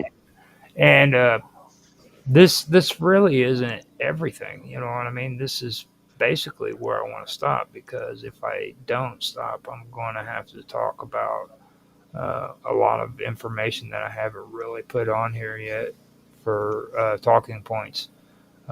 Because semantic analysis is just as interesting as syntax. You know what I mean? Then, Hmm. then there's we haven't even gotten into intent classifications. You know, like you have states, you have transitional probabilities, emissions probabilities, At the initial end of the state day, we're just probabilities. talking about linguistics, aren't we? Huh? At the end of the day, we are just talking about linguistics. Well, computer linguistics, Yeah, especially, it's still linguistics, nevertheless. mhm, it would be the stuff that I was trying to tell you that is is pretty complex stuff for computers to handle. You know what I mean? It's It's, something that maybe AI would actually be good at. That it's complex stuff for humans to handle, hence why schools and universities and colleges exist. do you want to tackle this? No. Well, I mean, I mean, being honest, do you really want to tackle this? Again, I can see your connection between technology and linguistics, but I think we've gone down too much of a rabbit hole. Not really, because you start checking out stuff like have you guys ever heard of Viterbi algorithms? vertebrae. Now. Viterbi. What? As in backbone. No, yeah, vertebrae algorithms. Okay, tell us about it, man. Yeah. Okay, so with this, what it does is it efficiently finds the optimal path through the state space. Okay, it maximizes the joint probability of the sequence. So you have sequences that are taking place, and like I said, with you also have intent classifications. which talks about states. Now, the thing is in the context of like speech and audio signal processing, HMMs, they serve as a method for modeling sequences of observable events that are generated by underlying unobservable or hidden states. Okay, these are things that can't be detected, that can't be seen. Okay, this makes them particularly well suited for like recognizing patterns in time series data, like spoken language. You know what I mean? Does that make sense? Okay. Okay.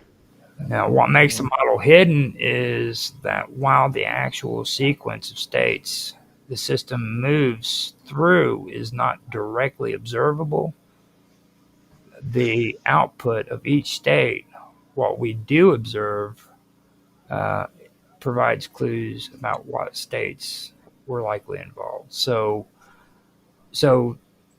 when you're using this vertebrae algorithm, that's what's going on when it comes to like HMMs and stuff of that nature, because you have hidden states that aren't viewable.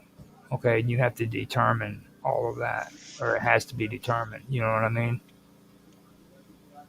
That's Okay. that's something that really stuck out to me when I started finding that, because um, there was there was something that we had talked about, I believe, last year, I believe, or it could have been this year too, but I think it was right around when we started talking first about deep learning, and we were talking about paradigms. You remember that? Mm. Okay. And it's Mm. where these this deep learning is actually learning how to freaking switch from one paradigm to another one. You know, and when I started learning about this, when it comes to um, these hidden sequences, you know what I mean? These hidden states that caught my attention. I do have to admit that's what it is. Um, and see that'd be something that I think would be interesting in getting into. Then you have other ones. It's called the Baum-Welsh algorithm. Have you guys Never heard? heard of it. No. You see, I mean, you guys are like, this is your job, guys. Like, It's hardly my job. I mean, at one time, people fucking paid you money and shit, dude. It's like, gosh, I do this shit for No. fun, you know what I mean? It's like, We, we don't need to know this I've for never a job yet. been employed. I've never been I employed mean, to so examine statistics. Yeah. now, other than that, what I do want to do is I want to get a little bit more in depth when it comes to like machine learning algorithms is what it is, and then deep learning models. You know, and we've covered a lot of information on the deep learning models. Um, like we've done the recurring neural networks, and then yeah, we did that on the last one, didn't we? probably, yeah. Yeah, and then we had the long short term memories. I know we got into that, didn't we?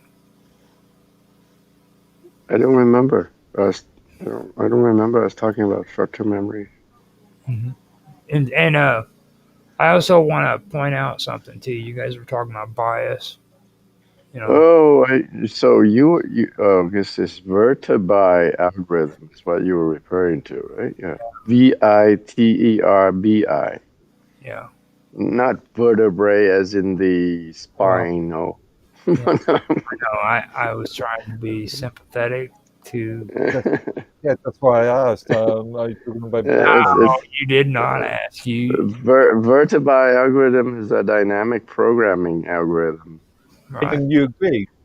Yeah, I asked you. We were talking. Oh, I mentioned that we were talking about backbells, and you agreed. So, You so you sometimes it's just best to let Mark Edworthy be Mark Edworthy. You know what I'm saying? It's like, okay, if you want And, me Yeah, to and we, you we, talk we, about we know how linguistics. notoriously I, good Roger is with pronunciation, so we right you need were to push talking about back. linguistics, and now, yeah, you talking about linguistics, and you're not being clear about what you're talking about. there's something that, hold on.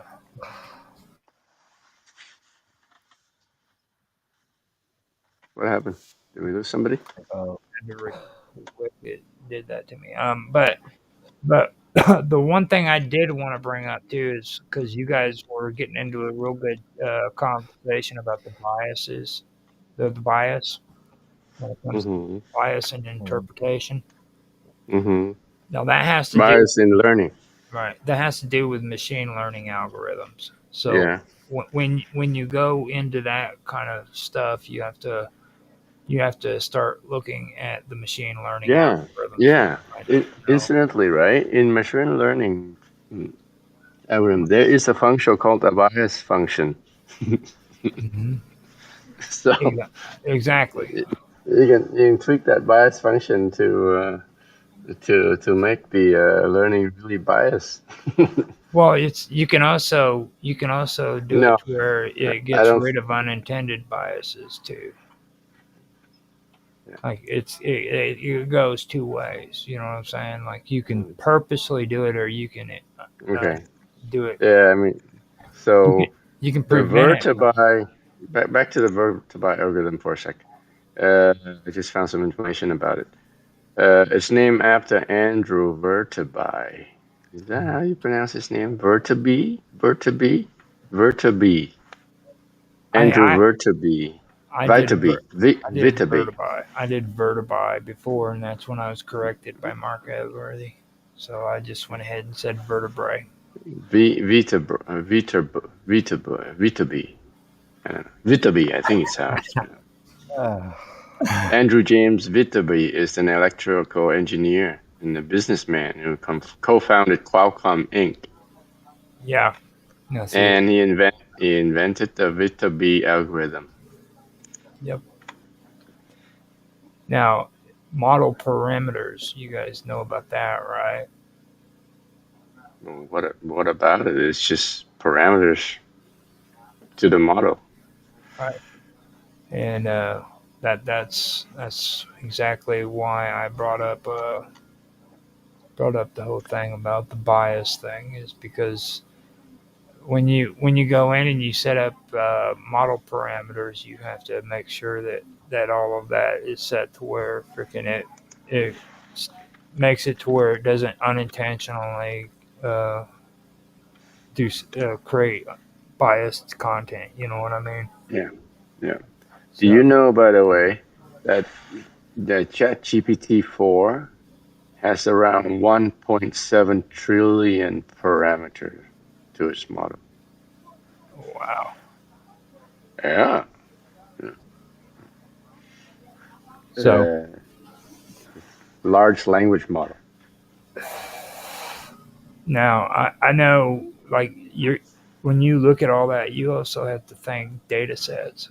Okay. Now, like these people are calling large data sets are not large. They are like the super size me freaking cheeseburger of freaking computers. You know what I'm saying? Back in the day when they supersized freaking the Whopper. You know what I'm talking about? So, Right. Yeah, so yeah.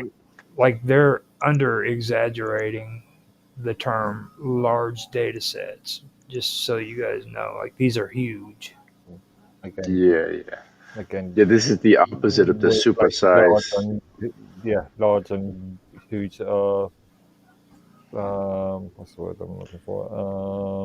technical terms. No, uh, I can't think now.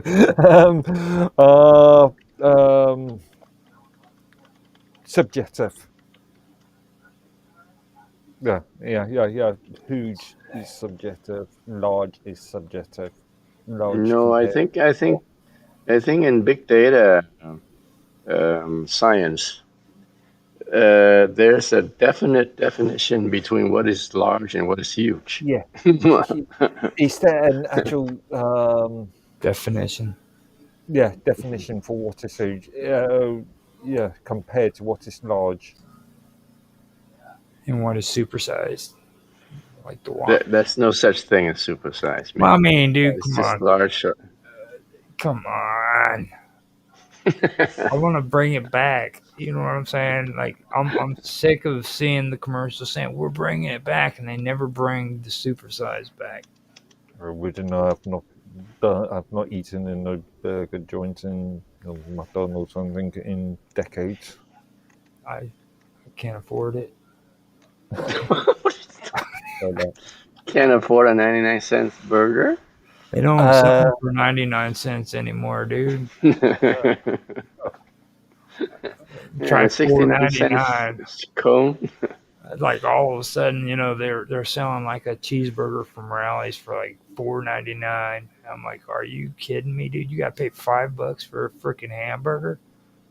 And besides, some of us like to take care of our physique. Yeah, I know. You supermodel. Like I'm actually calling him man meat now when he goes on Nancy's show because he's the man meat. She just puts him up there on top and tells him to sit there and look pretty. And like he's getting popular now. He's famous. Who am I? Yeah. Mm-hmm. Like I believe it. He's really hitting it off. Yeah.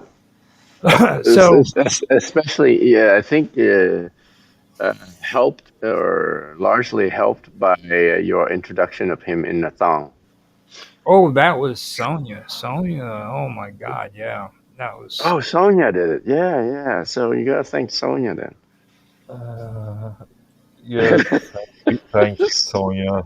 Thank you very, very, very much. I hope she's listening. Yeah, she probably, I don't know. She said she was going to take a break, so she could be like hanging out with her kids. I know her son. Oh, there you are. She said she's just right there creeping, man. Yeah. See? Yeah, there you go. Salt and pepper. She's just creeping. They actually have a song about creeping. Now, I don't know. I mean, for me, I would actually like to go farther into this, and like I'd like to talk about machine translation and stuff of that nature. Are we not going down such an esoteric sort of route here? That is actually the coolest part about the deal. Okay, like nobody really believes that there's esoteric concepts when it comes to like computer science. You know what I'm saying? But there is a lot of esotericism when it comes to these. There really is. It's pretty. And when I say esoteric, I'm saying things that aren't really, viewable. It's in the background. You have exoteric, and then you have exoteric, and this is something under the hood. You know what I mean? The way things work. Are we not going down too much of an esoteric route? No, I just think it's too complex for some people to comprehend. Right. Not making any, or saying any names or nothing. Right. It just bores some people. Yeah, it bores me. I know it bores the hell out of me. Yeah. Yeah, we could have an entire separate sort of series on this sort of concepts alone. I think we may be heading towards, we are moving away from the purpose of this series. It's tech talk. This is exactly what it's tech talk. We're meant to be talking about more generalized things rather than we're no longer tech talk. We're like PhD talk.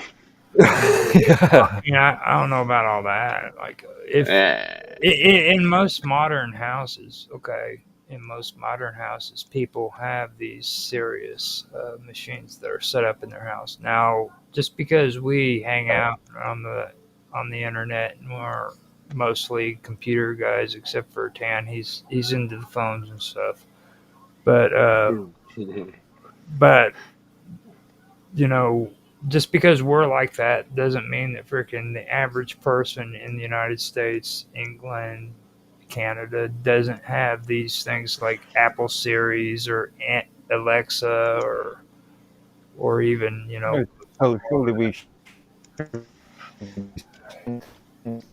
I mean, do you real do you, both the ethical sort of concept.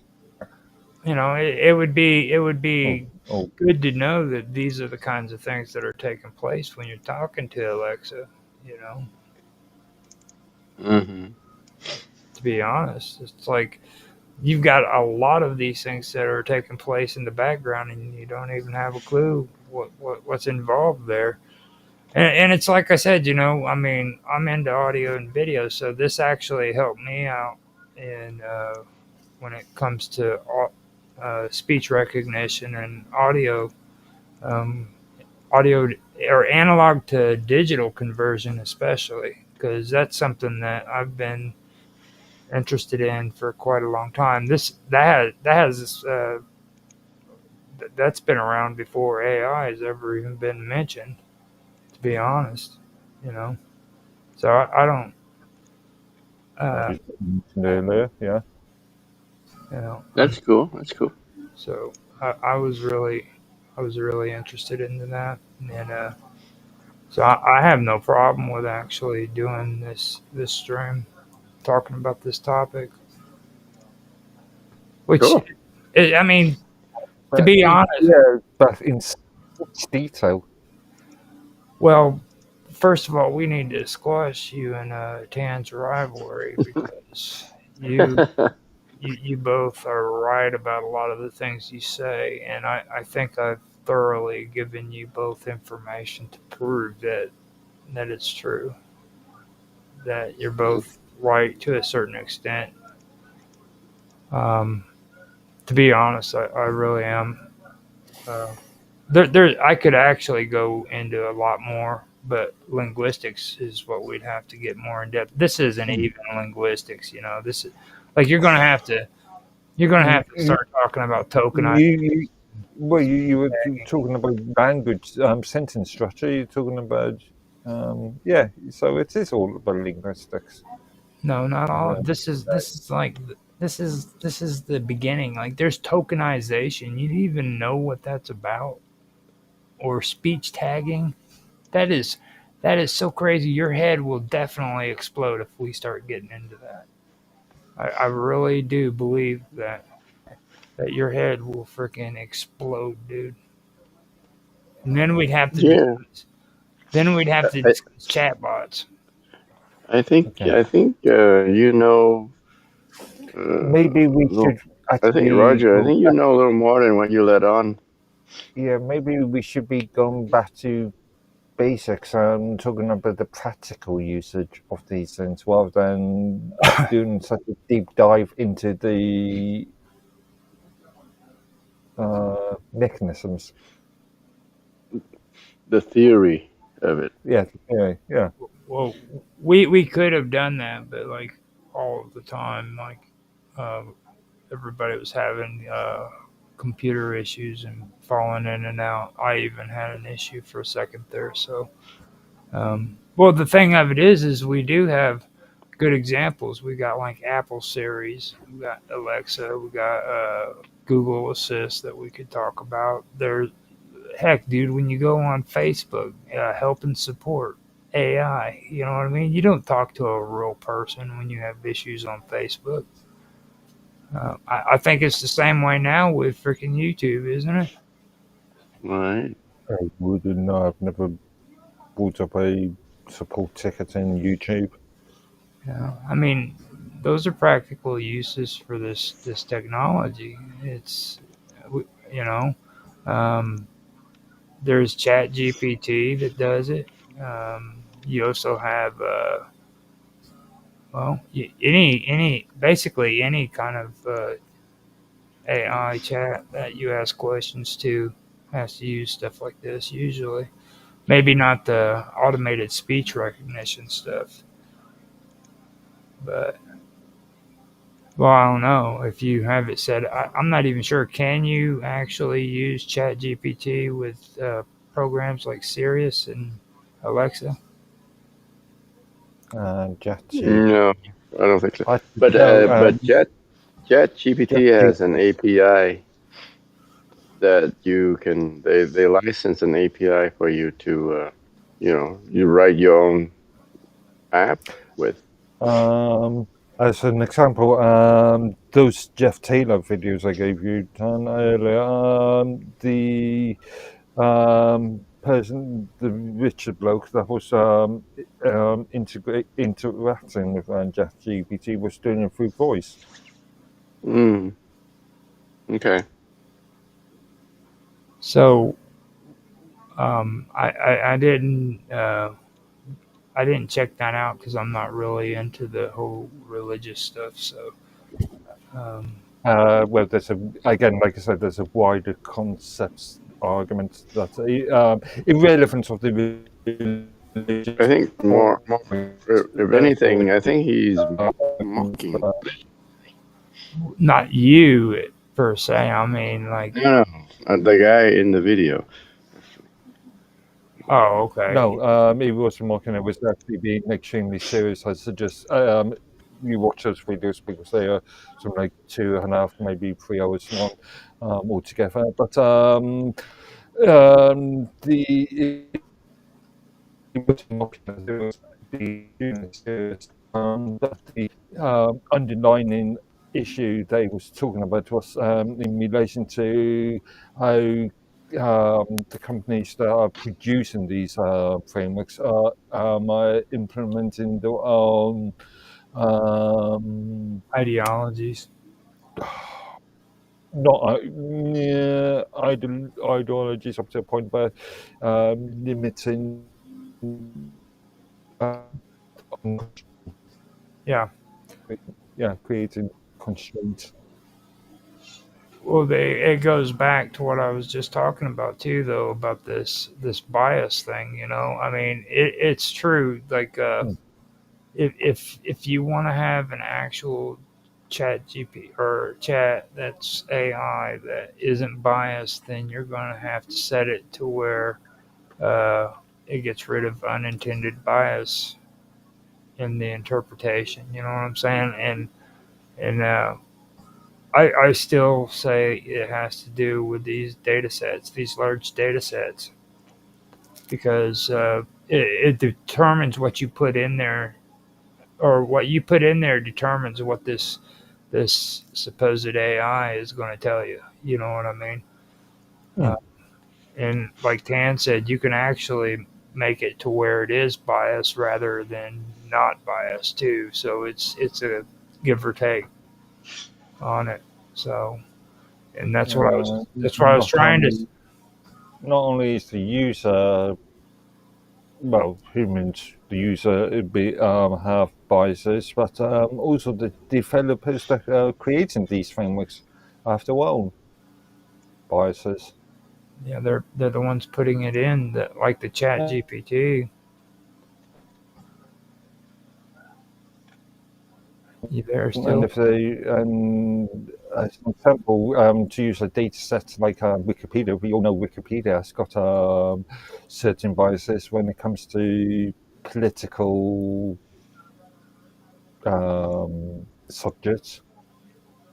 Well, first you got to determine what political stuff that you're interested, that you're talking about too, because I think there's a difference between politics and just stuff that shouldn't be in politics, you know.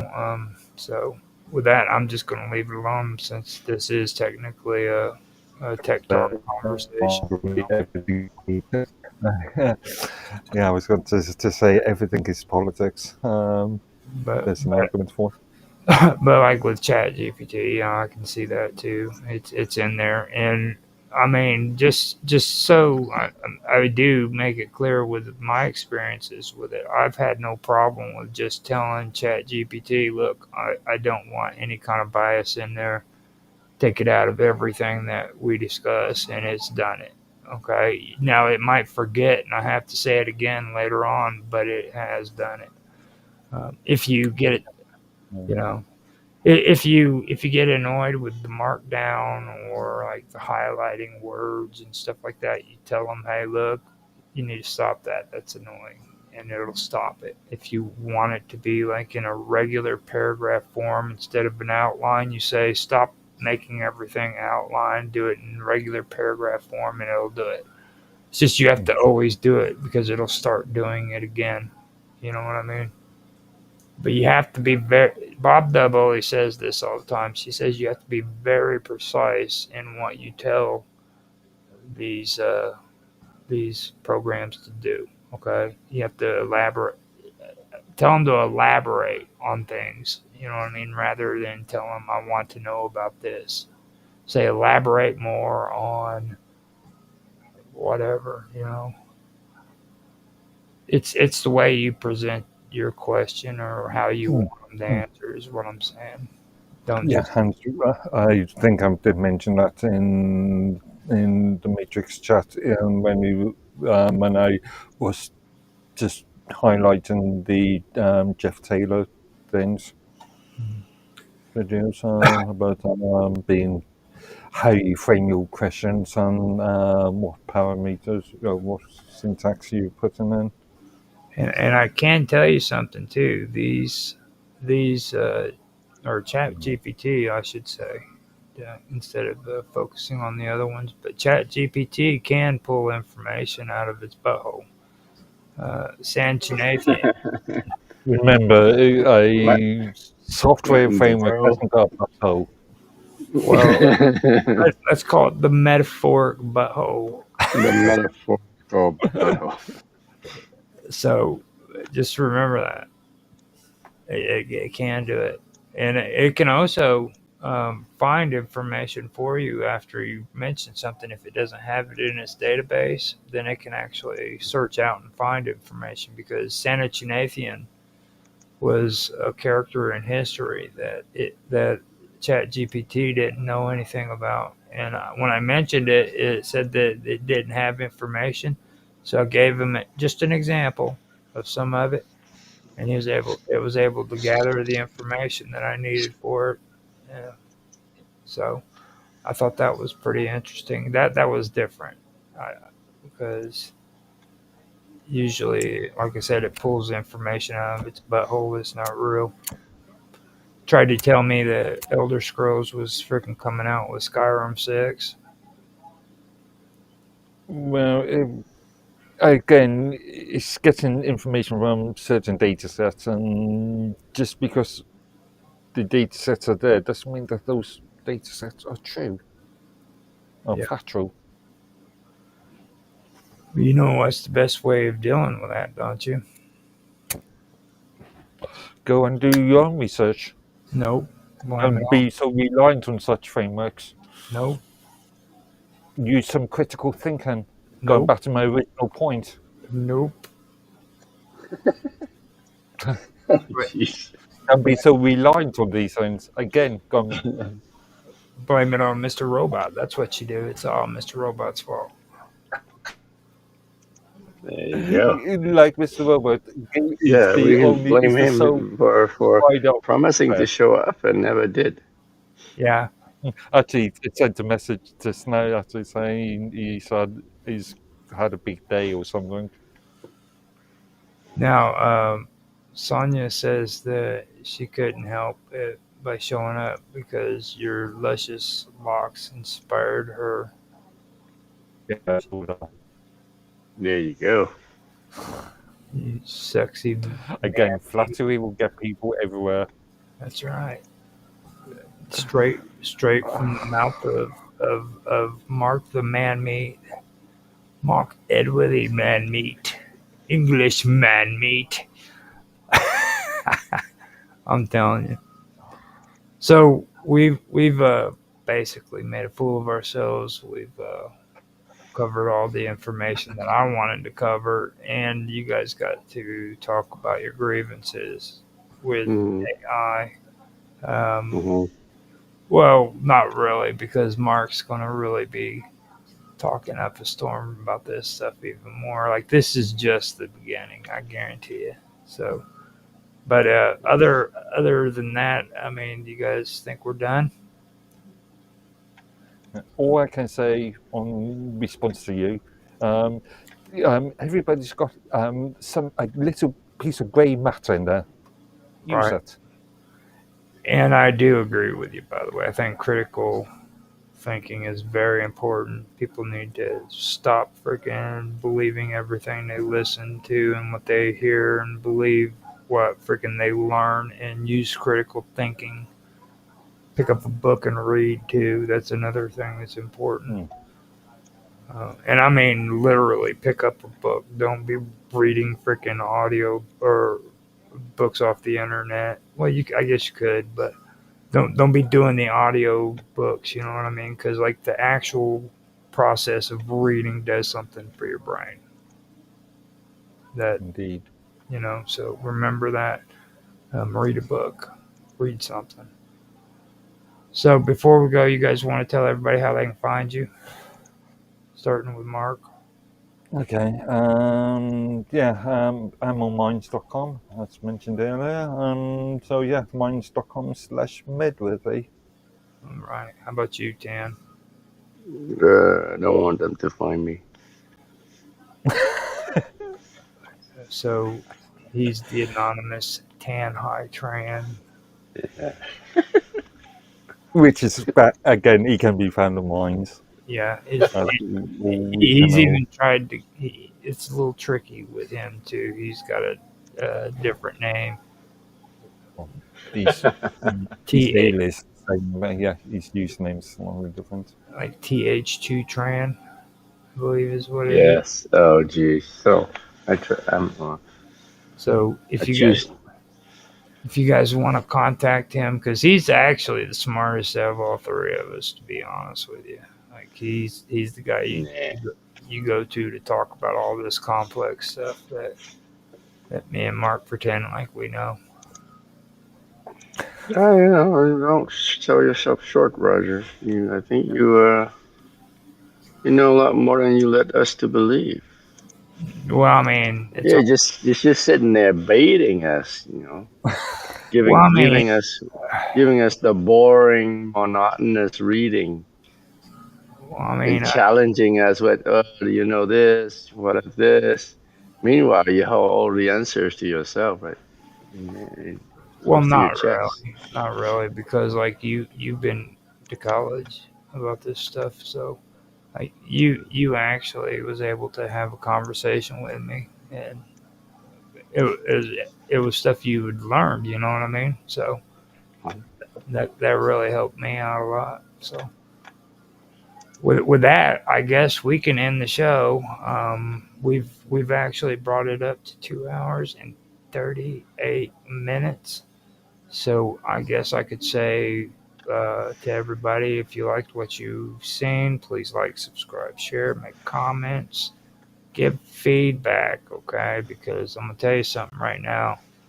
Everybody's always talking about algorithms this and algorithms that, but comments in the comments section is oh so important. It shows that a channel is active, and that It helps. It helps with the algorithm. right. And It's, and bad comments are welcome. oh, I don't want to go that far. Keep it on iPad. Yeah. I would Um, go there. If you have bad comments, please send them to Tan Hai Tran. constructive criticism. Yeah, this is where he was.